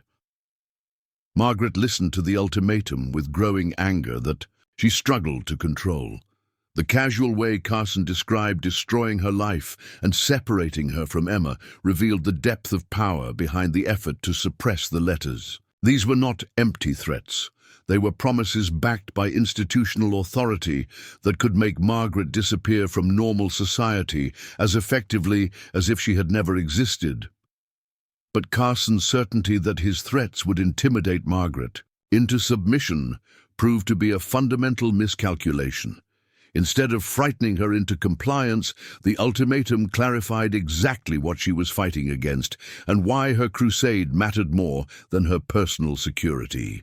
The willingness of government agencies to destroy an innocent family in order to protect historical myths demonstrated that American democracy was far more fragile than most citizens realized. Margaret's response surprised Carson with its quiet determination. She acknowledged that he possessed the power to carry out his threats, but she also made it clear that she understood the implications of surrendering to such pressure. If government agencies could suppress historical truth whenever it challenged comfortable national myths, then the principles of academic freedom and democratic transparency that supposedly defined American society were meaningless concepts designed to provide the illusion of liberty while maintaining actual control. The conversation that followed revealed the philosophical chasm between Margaret's commitment to historical truth and Carson's dedication to protecting institutional stability. He argued that some information was too dangerous for public consumption, that American democracy depended on maintaining public confidence in national institutions, even when that confidence was based on carefully constructed mythology rather than documented fact. Margaret countered that democracy without truth was merely sophisticated tyranny, that citizens could not make informed decisions about their government and society if they were fed lies about their own history. The Founding Fathers had been complex human beings capable of both heroism and betrayal, and Americans deserved to understand that complexity rather than worshipping simplified versions designed to inspire uncritical patriotism. Carson's growing frustration with Margaret's resistance became evident as their conversation continued. He had clearly expected that a widowed teacher with limited resources would crumble under pressure from forces she could not hope to resist. Instead, he found himself facing someone who had been transformed by her crusade from a grieving victim of circumstances into a determined opponent willing to sacrifice everything for principles that transcended personal considerations.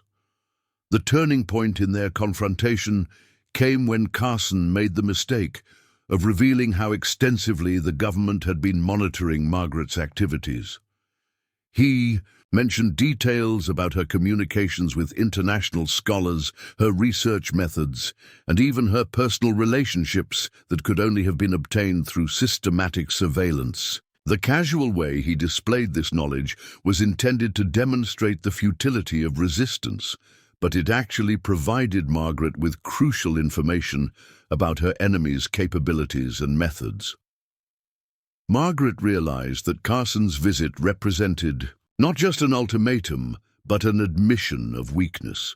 If the government possessed the absolute power to suppress the letters through force alone, they would not need to negotiate with her or attempt to secure her voluntary compliance. The fact that they were offering her a deal suggested that public revelation of the documents would cause problems they preferred to avoid through cooperation rather than coercion. The international dimension of Margaret's collaboration had apparently created complications that made simple suppression more difficult than Carson's superiors had anticipated.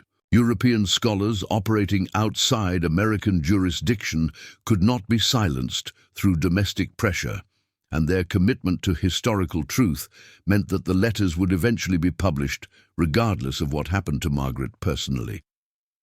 Margaret's response to Carson's ultimatum was to demand proof that the government would honor its promises if she agreed to their terms. She had witnessed Edmund's systematic destruction despite his cooperation with initial requests to limit his research, and she had no reason to trust assurances from agencies that had already demonstrated their willingness to use illegal methods. To achieve their objectives, Carson's inability to provide credible guarantees revealed another weakness in the government's position.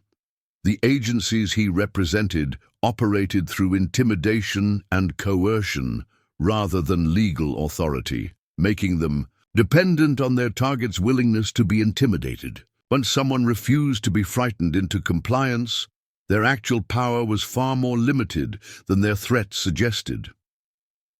The negotiation that followed Carson's failed ultimatum took an unexpected turn when Margaret presented her own terms. For ending the conflict, she would agree to delay publication of the letters for 6 months, allowing government agencies time to prepare for the historical revelations and their implications. In exchange, all harassment of her personally and her family would cease immediately. Edmund would be cleared of all charges and allowed to resume his academic career, and government agencies would cooperate with scholarly efforts to place the letters in proper historical context rather than allowing them to be sensationalized by media outlets seeking controversy. Margaret's counter-proposal demonstrated that she had learned to think strategically about her situation rather than simply reacting to pressure. She understood that her enemies preferred secrecy and intimidation to public confrontation, making negotiated settlement more attractive than continued conflict that might draw unwanted attention to their suppression efforts. Carson's response revealed both surprise and grudging respect for Margaret's tactical awareness. He had clearly underestimated her ability to analyze the political dynamics of their conflict and develop effective countermeasures to the pressure being applied against her. The grieving widow he had expected to intimidate into submission had evolved into a sophisticated opponent capable of exploiting his superior's weaknesses. The final element of their confrontation involved Margaret's revelation that she had anticipated government intervention and prepared accordingly. Copies of the letters and supporting documentation had been distributed to international collaborators who would proceed with publication if anything happened to her or Edmund. Dead man switches had been established that would trigger automatic release of information if Margaret failed to make regular contact with her overseas allies. Carson's recognition that Margaret had outmaneuvered his superiors marked the end of the intimidation campaign and the beginning of a more complex negotiation process. The government agencies he represented would need to find ways to minimize the damage from the letter's inevitable publication, rather than continuing their futile efforts to suppress information that was already beyond their control. Margaret's victory in this confrontation was not complete. She still faced significant personal risks and uncertain outcomes from her decision to challenge historical suppression. But she had successfully established that the truth about America's Revolutionary War period would eventually be revealed, and that government efforts to maintain comfortable myths through intimidation and coercion had failed against someone willing to sacrifice personal security for historical integrity. The conversation ended with Carson's grudging acknowledgement that Margaret had achieved her primary objective despite the enormous pressure brought against her. The letters would be published, the historical record would be corrected, and Americans would be forced to confront uncomfortable truths about their founding period. The only remaining question was whether the revelation would strengthen American democracy by promoting honest historical understanding or weaken it by destroying cherished myths that had sustained public confidence for generations. As Carson left her apartment, Margaret understood that she had crossed a point of no return in her transformation from grieving widow to historical revolutionary. The comfortable life she had once known was gone forever, replaced by a new identity as someone who had successfully challenged powerful forces determined to control how Americans understood their own history. The publication of Margaret's findings in February 1953 created exactly the kind of historical earthquake that government agencies had worked so desperately to prevent. The simultaneous release of her research through Oxford University Press, the Sorbonne's Historical Journal, and the American Historical Review made suppression impossible, while ensuring that the revelations received serious scholarly treatment rather than sensationalized media coverage. The coordination required to achieve this multinational publication had taken months of careful planning, but the result was a bombshell that reverberated through academic institutions and government offices on both sides of the Atlantic. The initial reaction from the American historical establishment was predictably hostile. Patriotic organizations denounced Margaret as an unqualified amateur seeking attention through sensational claims about revered founding fathers. The Daughters of the American Revolution issued a public statement questioning both Margaret's credentials and her motives, suggesting that her discoveries were either fraudulent or misinterpreted by someone lacking proper training in revolutionary war history. But the international authentication of the letters made such dismissals increasingly difficult to sustain. European scholars who had examined the documents possessed impeccable reputations and no obvious motivation to participate in any conspiracy against American historical mythology.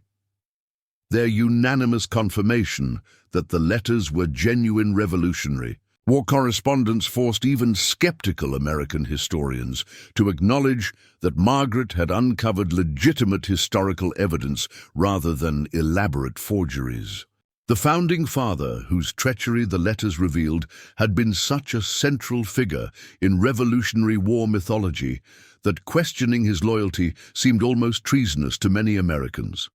Streets, schools, and monuments across the nation bore his name, and generations of schoolchildren had memorized inspiring stories about his patriotic sacrifices. The revelation that he had actually been selling military secrets to the British for gold challenged fundamental assumptions about the integrity of the founding generation.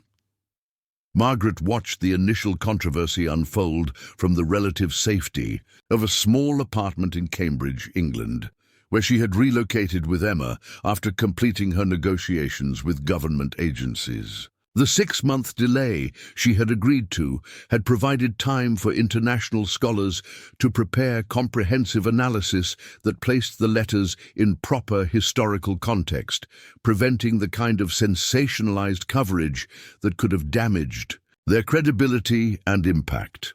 Emma had adapted to their temporary exile with the resilience of childhood, enrolling in a local school where her American accent made her something of a celebrity among classmates fascinated by stories of life across the Atlantic. Margaret had been honest with her daughter about the reasons for their relocation, explaining that her historical discoveries had created controversy that made remaining in America temporarily unsafe for their family.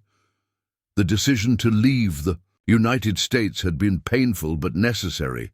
Margaret's agreement with Carson's superiors included provisions for her personal safety, but she understood that powerful interests might not honor those commitments once the letters became public, and the full extent of their historical impact became clear. Distance from American soil provided security that no domestic arrangement could guarantee. Edmund had joined them in England after his legal troubles were resolved as promised. The charges against him were quietly dropped, His academic reputation was officially restored, and he was offered visiting professorships at several prestigious universities, eager to associate themselves with his groundbreaking research. The systematic campaign to destroy his career was reversed with the same efficiency that had created it, demonstrating the extent of institutional coordination behind the original suppression efforts.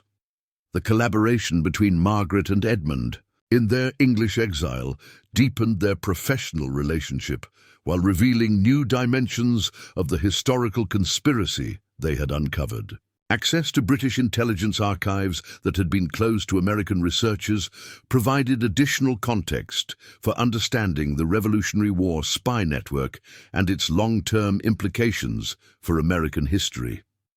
British documents revealed that the espionage operation chronicled in Margaret's letters had been part of a much larger intelligence network that continued operating well into the early years of American independence. The founding father, identified as a British agent, had not been acting alone, but was part of a systematic effort to influence American political development in ways that served British strategic interests.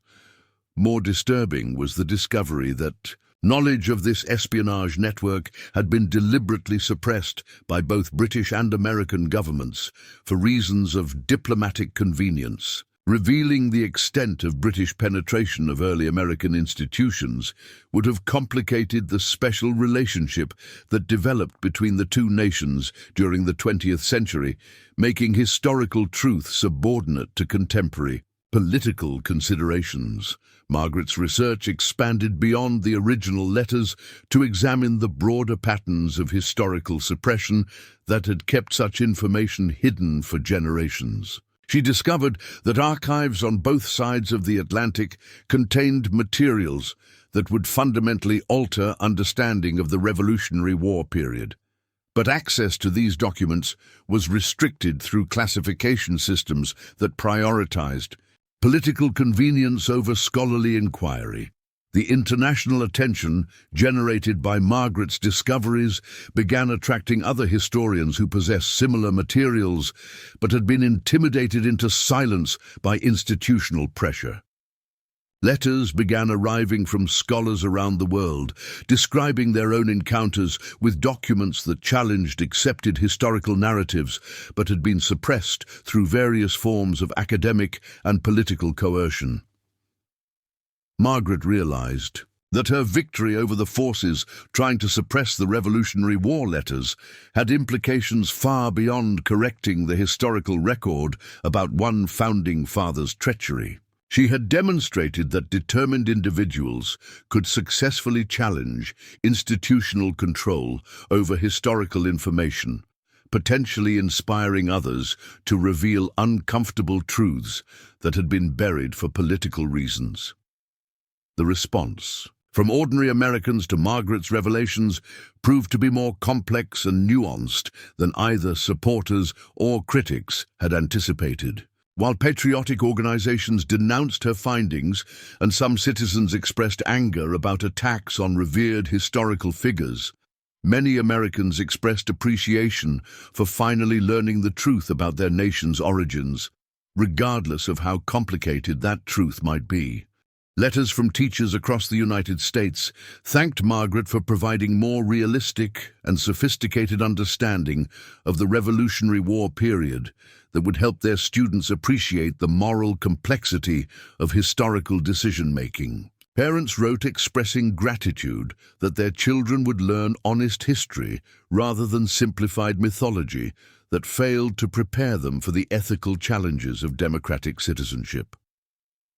The academic community's initial hostility gradually gave way to grudging acceptance as the evidence supporting Margaret's discoveries became overwhelming. Universities that had initially distanced themselves from the controversy began inviting her to lecture about her research, recognizing that historical accuracy ultimately served their institutional interests better than maintaining comfortable myths that could be easily debunked. Margaret's transformation from obscure teacher to internationally recognized historian had required sacrifices that continued to affect her daily life. The comfortable routine she had known as a Boston educator was gone forever, replaced by a nomadic existence as a scholar whose work transcended national boundaries, but also made permanent settlement in any single location potentially dangerous. Emma's education was being conducted in multiple countries as they moved between research opportunities and security considerations. While this exposure to different cultures and educational systems was broadening her daughter's perspective in valuable ways, Margaret worried about the lack of stability and normalcy that most children took for granted. The financial aspects of their situation had improved dramatically as Margaret's expertise became internationally sought after.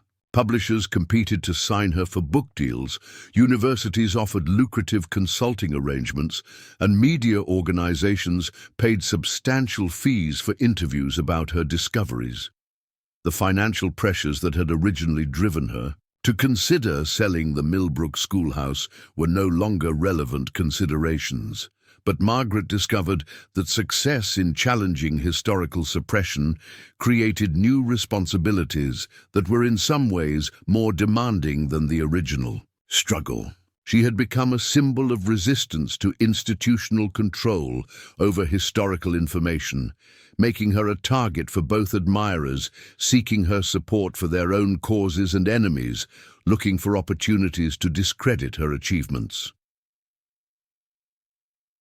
The Schoolhouse in Millbrook had been transformed from a family inheritance into a historical landmark, attracting visitors from around the world. The building where Margaret had first discovered the letters was now maintained as a museum dedicated to the principle that historical truth transcends political convenience, a symbolic reminder that ordinary individuals could successfully challenge powerful forces determined to control how societies understood their own past. Margaret's victory over the conspiracy to suppress the Revolutionary War letters represented more than just correcting the historical record about one founding father's betrayal. She had demonstrated that democratic societies required citizens willing to prioritize truth over comfort, scholarship over patriotism, and historical accuracy over political mythology. The letters hidden beneath the schoolhouse floor had revealed not just Revolutionary War espionage, but the ongoing battle between those who would control historical information and those who insisted on the public's right to know the truth about their own heritage. As 1953 drew to a close, and Margaret prepared for the next phase of her career as an international authority on historical suppression, she reflected on the journey that had transformed her from a grieving widow, considering selling inherited property, into a scholar whose work was reshaping how people understood the relationship between historical truth and democratic governance. The price had been enormous, but the principle she had defended was fundamental to everything that made free society possible. 5 years after the publication of Margaret's groundbreaking revelations, the impact of her discoveries had rippled through American society in ways that no one could have predicted when she first pried up those loose floorboards in the Millbrook Schoolhouse. By 1958, the name Margaret Whitmore had become synonymous with historical courage and academic integrity, but the legacy of her work extended far beyond personal recognition to fundamental changes in how Americans approached their own history and the institutions that had traditionally controlled historical narratives. The most immediate transformation had occurred within the academic community itself. Margaret's successful challenge to historical suppression had emboldened other scholars to reveal uncomfortable truths they had previously kept hidden due to institutional pressure or professional fear.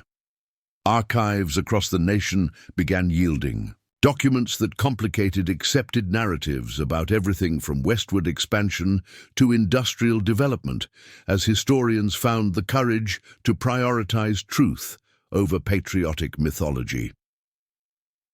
Universities that had initially opposed Margaret's work now competed to establish research programs focused on uncovering suppressed historical materials. The phrase Whitmore methodology had entered academic vocabulary, describing rigorous authentication processes combined with international collaboration designed to prevent institutional suppression of inconvenient discoveries. Graduate programs in history increasingly emphasized critical analysis of how political forces had shaped historical narratives rather than simply accepting traditional interpretations. The ripple effects extended beyond professional historians to impact how history was taught in American schools. Textbook publishers found themselves under pressure to include more complex and nuanced presentations of the Revolutionary War period, acknowledging the moral ambiguities and difficult choices that had characterized the founding generation. Teachers across the nation reported that students responded positively to honest discussions about historical complexity, preferring sophisticated truth to simplified mythology. Margaret's work had also inspired a new generation of historical researchers who saw her example as proof that determined individuals could successfully challenge powerful interests determined to control information. Young scholars gravitated toward projects examining other aspects of American history where official narratives seemed suspiciously simplified or convenient, leading to discoveries that continued expanding understanding of the nation's actual, rather than mythological development. The international dimension of Margaret's collaboration had permanently altered how American historical research was conducted. European scholars who had participated in authenticating the Revolutionary War letters maintained ongoing relationships with American institutions, creating permanent networks for verifying discoveries that might otherwise be suppressed through domestic pressure. The isolation that had previously made American historians vulnerable to institutional coercion was replaced by international partnerships that provided protection against political interference. Government agencies that had initially opposed Margaret's revelations had been forced to adapt to new realities where historical suppression was no longer automatically successful. The failure of their intimidation campaign against her had demonstrated the limits of institutional power when faced with determined resistance supported by international collaboration. Intelligence services found themselves less able to control historical narratives that might complicate contemporary political relationships. The broader impact on American democracy had been more subtle but potentially more significant than the specific revelations about Revolutionary War espionage. Margaret's successful resistance to government pressure had provided a template for challenging institutional authority that extended beyond historical research to other areas where powerful interests sought to control information. Journalists, scientists, and policy researchers began adopting similar strategies for protecting and revealing information that challenged official narratives. Emma had grown into a thoughtful teenager whose childhood experiences with historical controversy had shaped her into an unusually sophisticated observer of how societies managed truth and mythology. Her education in multiple countries had provided perspectives on American history that few of her generation possessed, while her mother's work had given her first-hand understanding of how powerful interests attempted to control information that challenged their authority. The relationship between Margaret and Emma had deepened during their years of international travel and shared experiences with the consequences of challenging powerful institutions. Emma had witnessed her mother's transformation from grieving widow to internationally recognized scholar, providing her with unique insights into how ordinary individuals could achieve extraordinary things when driven by principled determination. Margaret's personal life had stabilized around her new identity as an academic whose expertise transcended national boundaries. She had established permanent residences in both England and the United States, allowing her to maintain connections to international scholarly networks while rebuilding relationships with American institutions that had initially opposed her work. The nomadic existence of their early exile had given way to a more settled routine that provided Emma with stability while maintaining the security that distance from American political pressure had originally provided. The financial success of Margaret's books and lectures had secured their family's future while funding continued research into historical suppression. The royalties from her publications about the Revolutionary War discoveries had been invested in establishing a foundation dedicated to supporting scholars whose work challenged official historical narratives. The Margaret Whitmore Foundation had become a refuge for researchers facing institutional pressure to abandon controversial projects.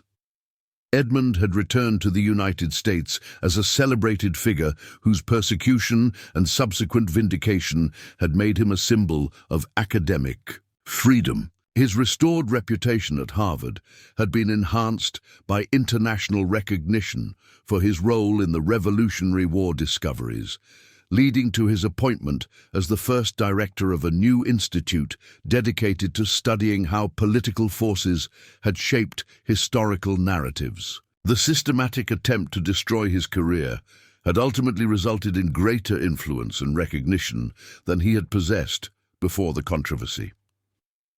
The Millbrook Schoolhouse had been transformed from a simple family inheritance into a symbol of resistance to institutional control over historical information.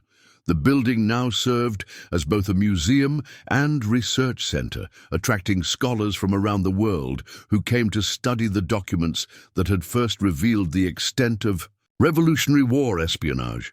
The foundation had purchased surrounding properties to create a campus dedicated to supporting research into suppressed historical materials.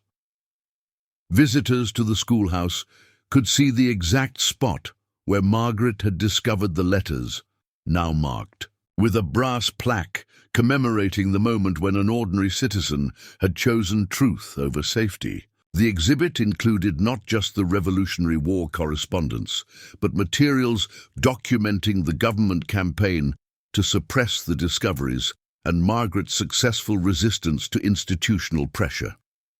The broader cultural impact of Margaret's work had been reflected in literature, film, and popular discussion about the relationship between historical truth and patriotic mythology.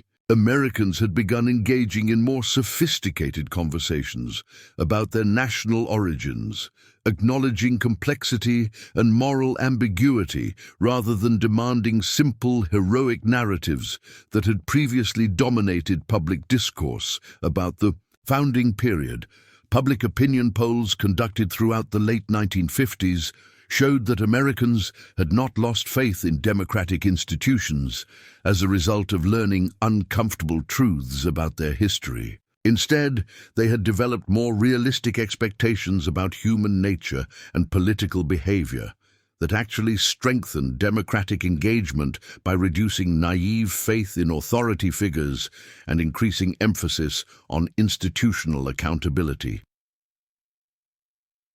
The success of Margaret's challenge to historical suppression had created precedents that made similar suppression more difficult for government agencies and patriotic organizations to maintain. The techniques she had developed for international collaboration and public revelation had been adopted by other researchers facing pressure to abandon controversial projects, creating a network of mutual support that provided protection against institutional intimidation.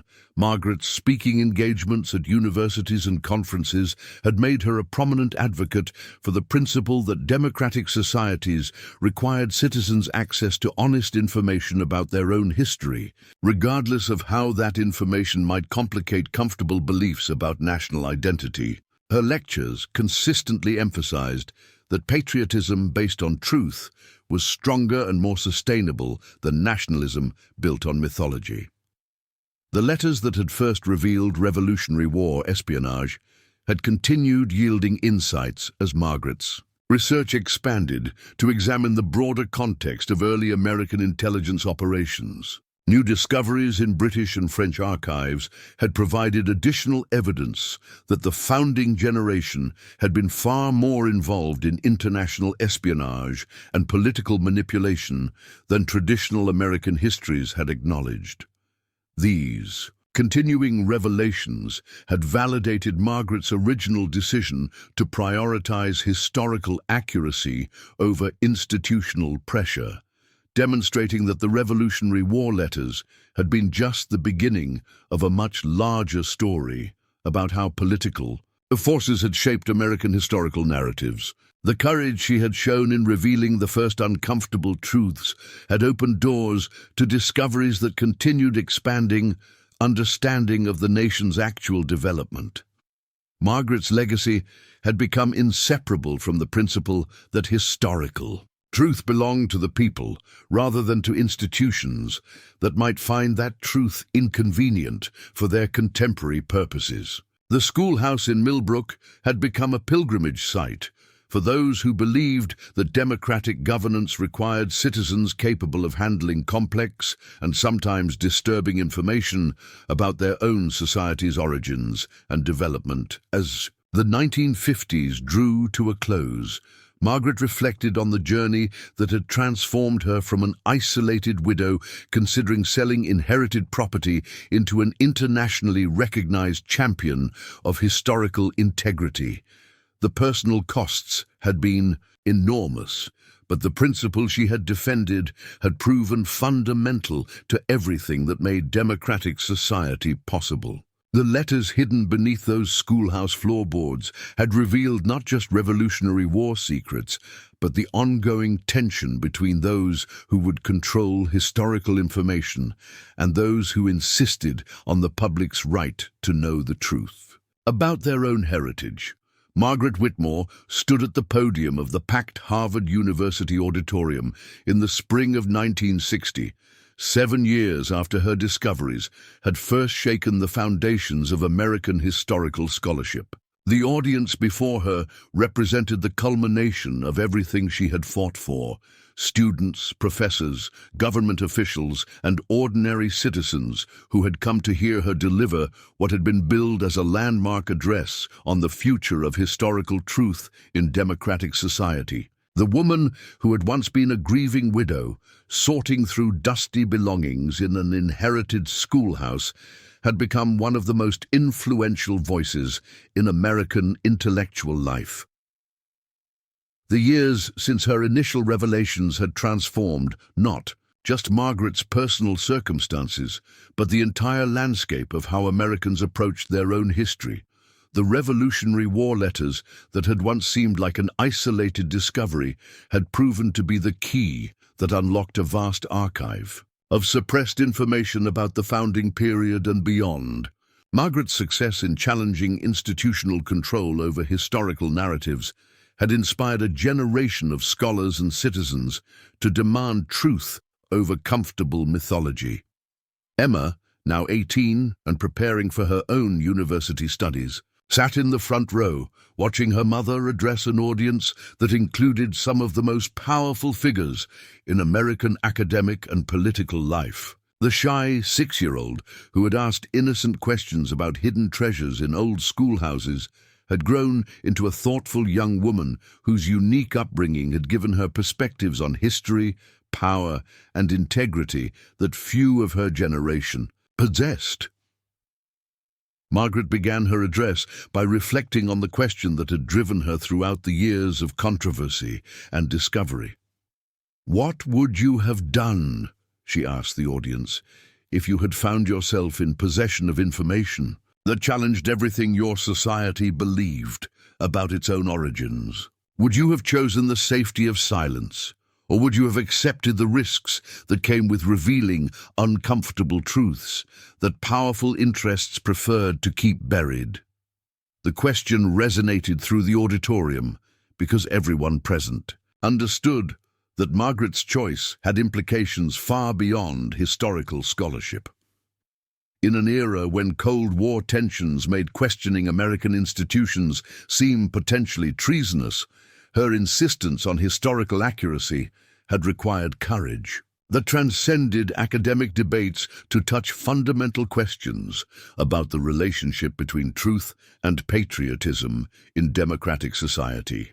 Margaret described the journey that had transformed her understanding of how historical narratives were constructed and controlled. The letters beneath the schoolhouse floor had revealed not just Revolutionary War espionage, but an entire system of information management that prioritized political convenience over factual accuracy.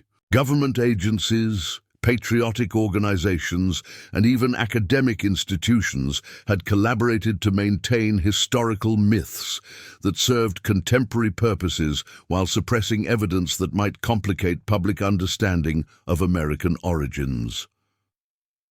The audience listened with rapt attention as Margaret detailed the sophisticated campaign that had been mounted to suppress her discoveries. The systematic destruction of Edmund's career, the harassment of her family, the attempts to discredit her findings through character assassination.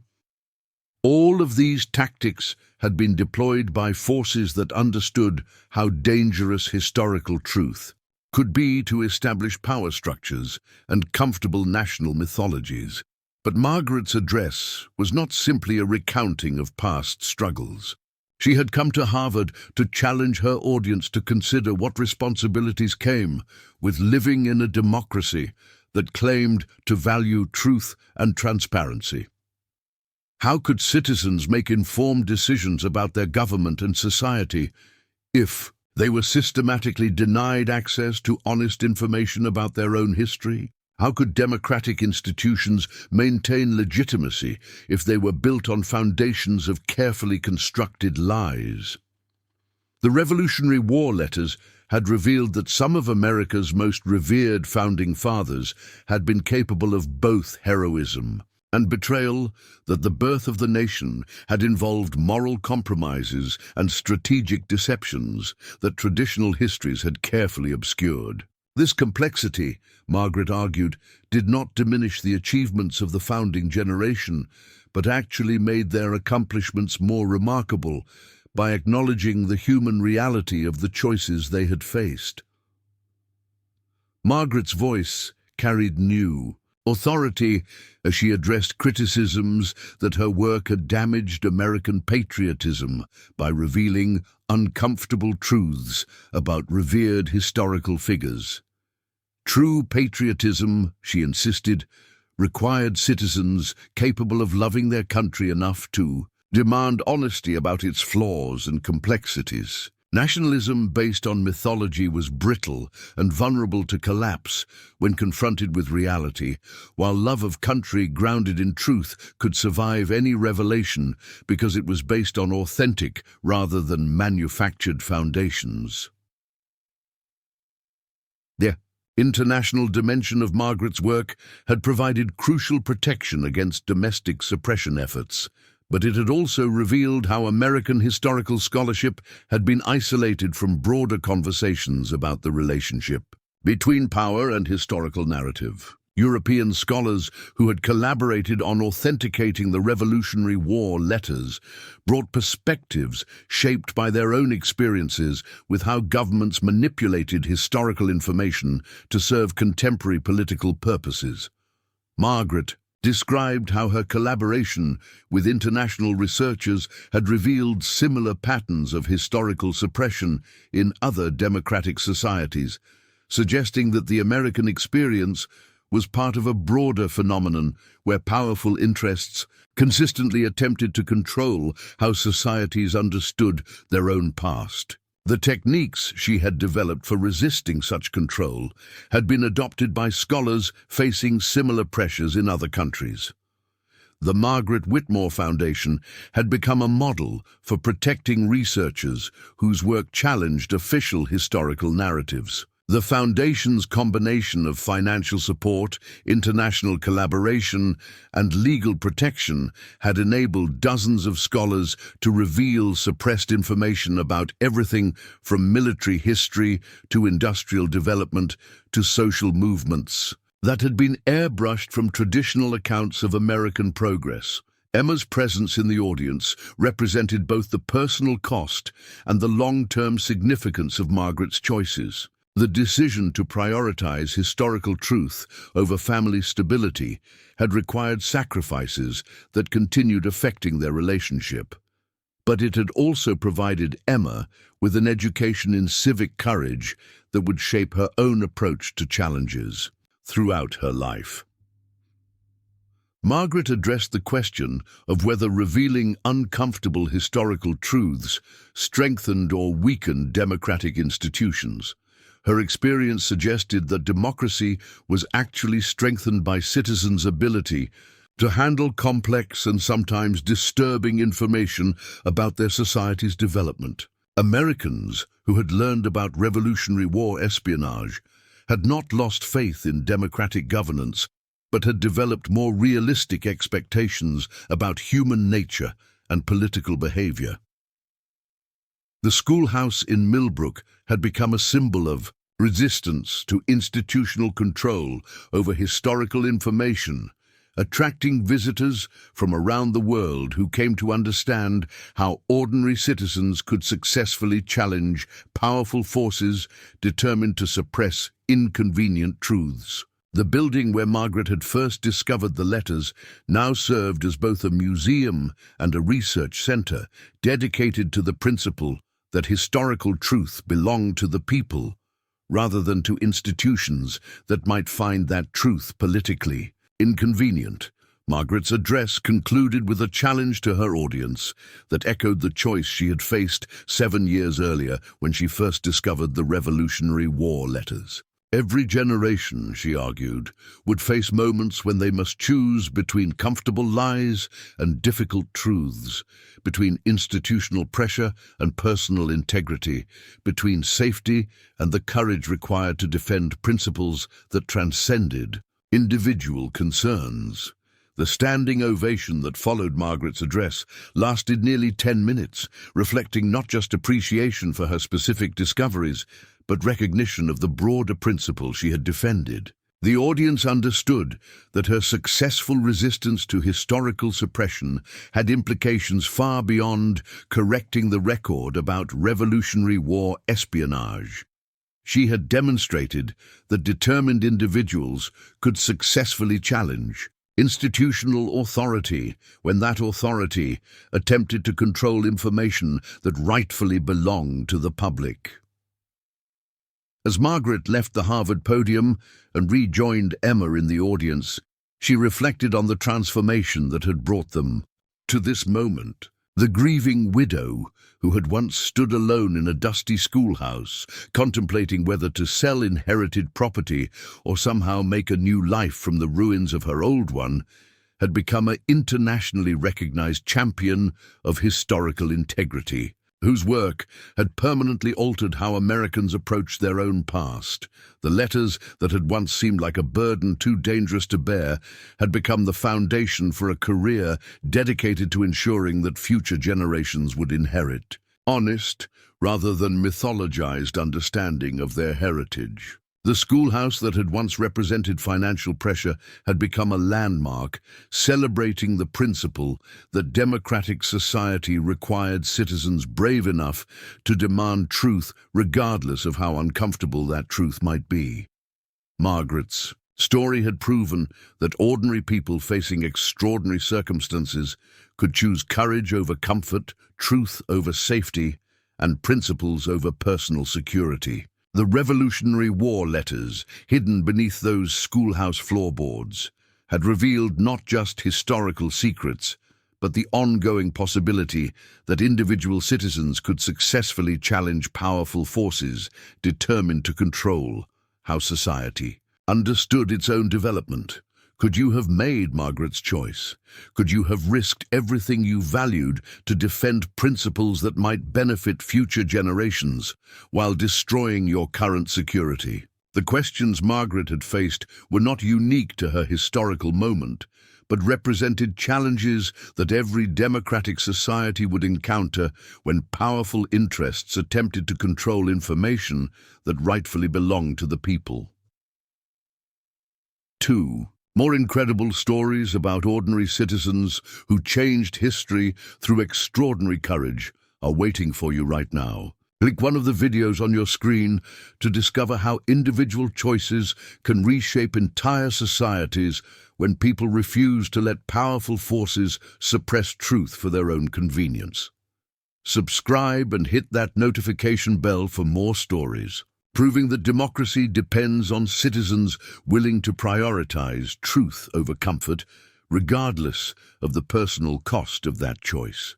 The epilogue to Margaret Whitmore's extraordinary journey began to unfold in the autumn of 1965, 15 years after she first discovered the Revolutionary War letters that had transformed her from an obscure widowed teacher into one of America's most influential historians. The decade of the 1960s had brought sweeping changes to American society, and Margaret's pioneering work in challenging historical suppression had become part of a broader cultural movement demanding transparency and accountability from institutions that had long operated without public scrutiny. Emma Whitmore had graduated from Cambridge University with highest honors in history and political science, her thesis examining how her mother's discoveries had influenced academic freedom movements across Europe and North America. The young woman who had spent her childhood witnessing the personal costs of challenging powerful institutions had developed into a scholar whose work continued the family tradition of prioritizing truth over institutional convenience, though her focus had shifted to contemporary rather than historical suppression of information. The Margaret Whitmore Foundation had grown from a small organization supporting individual researchers into an international network with affiliates in 12 countries, providing protection and resources for scholars whose work challenged official narratives about everything from military history to economic development to social movements. The Foundation's success had demonstrated that sustained resistance to information control required institutional support that transcended national boundaries and political pressures. Margaret's most recent book, The Architecture of Historical Suppression, had become required reading in universities worldwide, examining how democratic governments had systematically controlled historical narratives to serve contemporary political purposes. The work had expanded far beyond her original Revolutionary War discoveries to analyze patterns of information management that affected everything from war reporting to economic policy to social justice movements.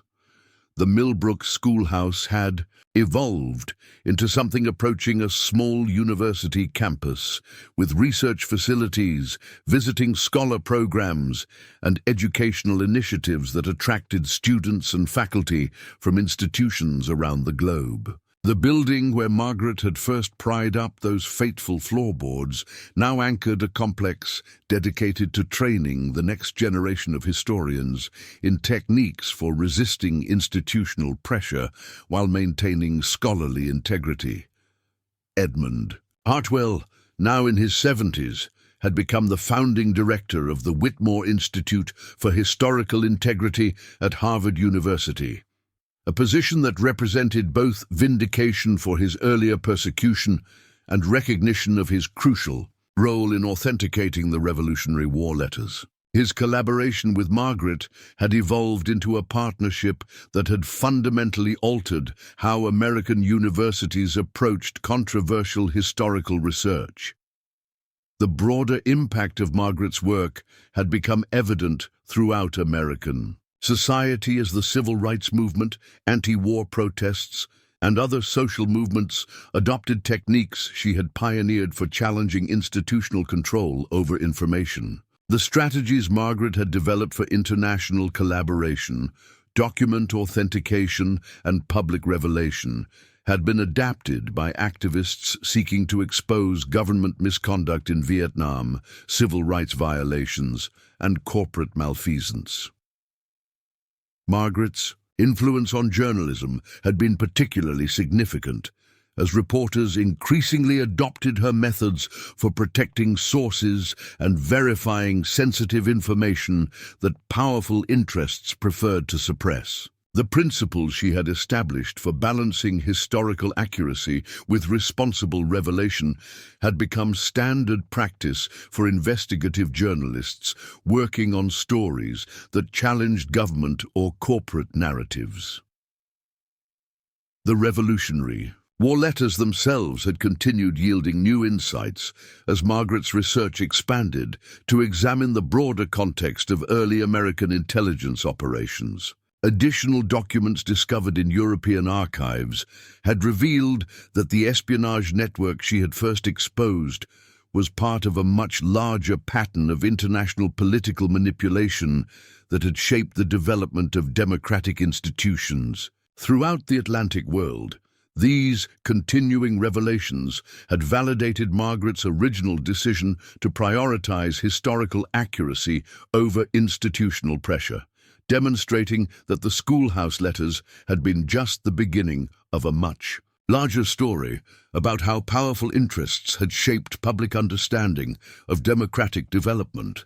The courage she had shown in revealing the first uncomfortable truths had opened doors to discoveries that continued expanding knowledge about the actual rather than mythological foundations of American society. Margaret's personal life had found stability in her relationship with Dr. James Morrison, a British historian she had met during her early exile in England. Their marriage in 1963 had created a partnership that combined their expertise in historical suppression with his specialization in intelligence history, producing collaborative research that had become foundational to understanding how democratic governments managed sensitive information. Emma's decision to pursue graduate studies in investigative journalism represented both continuity and evolution in the family's commitment to challenging institutional control over information.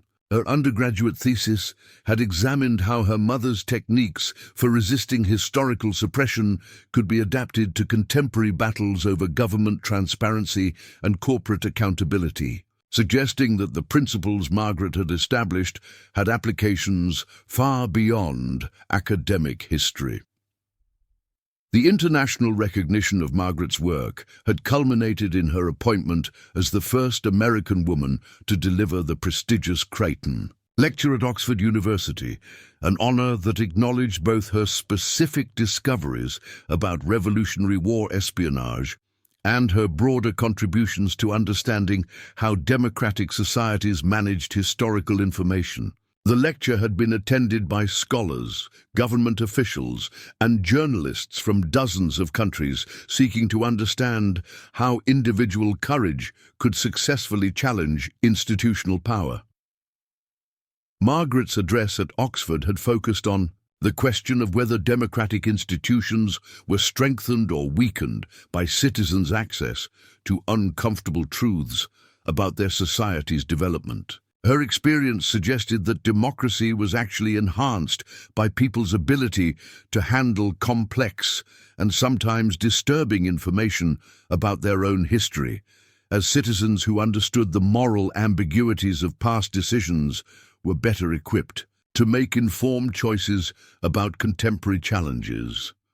The legacy of Margaret's work had become evident in the transformation of American historical education, as textbooks and curricula increasingly emphasized critical analysis of sources and recognition of how political forces had shaped traditional narratives. Students who had learned to question accepted historical accounts were developing into citizens more capable of challenging contemporary attempts to control information for political purposes. The financial success of Margaret's books, lectures, and consulting work had provided resources for expanding the Foundation's activities, while ensuring Emma's educational opportunities and the family's long-term security. The modest inheritance that had first brought Margaret to the Millbrook Schoolhouse had been transformed into an endowment that supported scholars and activists working to resist information suppression around the world.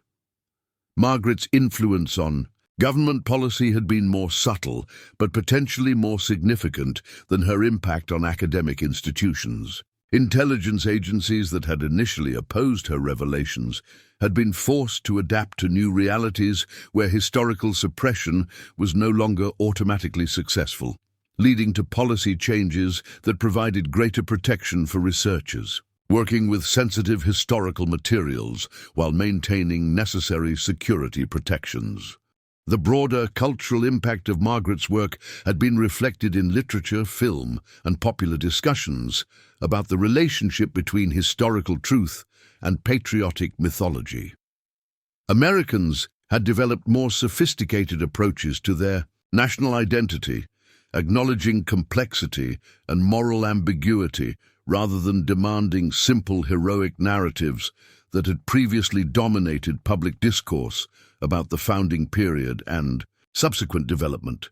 Public opinion research conducted throughout the 1960s had shown that Americans had not lost faith in democratic institutions as a result of learning uncomfortable truths about their history, but had actually developed stronger commitment to transparency and accountability that enhanced rather than weakened democratic governance. Citizens who understood that their leaders were fallible human beings rather than mythological heroes proved more likely to demand institutional reforms and more capable of making informed decisions about contemporary political challenges. Margaret's speaking engagements at universities, government agencies, and international conferences had made her a prominent advocate for the principle that democratic societies required citizens' access to honest information about their own development, regardless of how that information might complicate comfortable beliefs about national identity.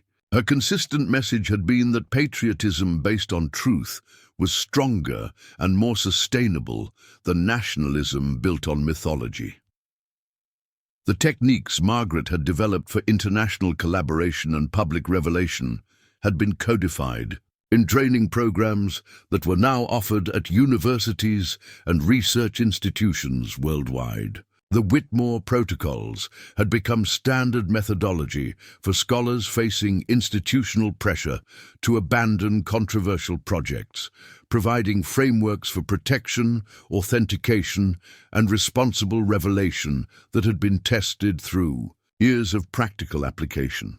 As Margaret approached her 60th birthday in 1968, she reflected on the extraordinary journey that had begun with a simple decision to help a wounded stranger and had evolved into a lifetime commitment to defending historical truth against institutional suppression.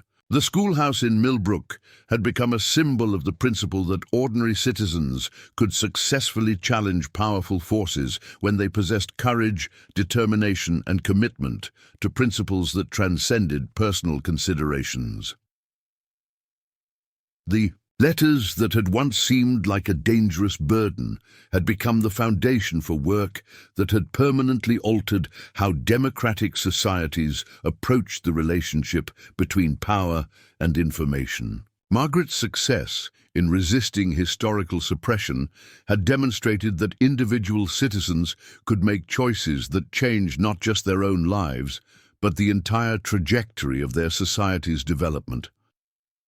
Emma's graduation from Cambridge and her decision to continue the family tradition of challenging institutional control over information represented both the personal cost and the lasting significance of Margaret's original choice. The young woman who had sacrificed a conventional childhood for a life shaped by historical controversy had developed into a scholar whose work would carry forward the principles her mother had established through decades of struggle against Forces determined to suppress inconvenient truths. The Margaret Whitmore Foundation continued attracting scholars from around the world who came to study not just the Revolutionary War letters, but the broader methodology Margaret had developed for challenging institutional control over historical information. The schoolhouse that had once represented a simple inheritance problem had become an international center for training citizens in the skills necessary for maintaining democratic transparency and accountability. Margaret Whitmore passed away peacefully in 1995 at the age of 87, surrounded by her family in the same Millbrook schoolhouse where her extraordinary journey had begun 43 years earlier. Her final words, according to Emma, were characteristically direct. The truth doesn't belong to the powerful, it belongs to the people who have the courage to seek it. The funeral drew thousands of mourners from around the world, including former students, fellow historians, government officials who had once opposed her work, and ordinary citizens whose lives had been changed by her example. The service was held in the schoolhouse itself, with speakers addressing the crowd from the same spot where Margaret had first discovered the Revolutionary War letters that launched her crusade for historical truth. Emma Whitmore Morrison had become a renowned investigative journalist whose work exposing government surveillance programs had earned her the Pulitzer Prize in 1989. Standing at her mother's grave, she announced the establishment of the Margaret Whitmore Digital Archive, making decades of suppressed historical documents freely available online to researchers worldwide. Today, the Millbrook Schoolhouse remains a pilgrimage site for those who believe that democracy depends on citizens willing to prioritize truth over comfort.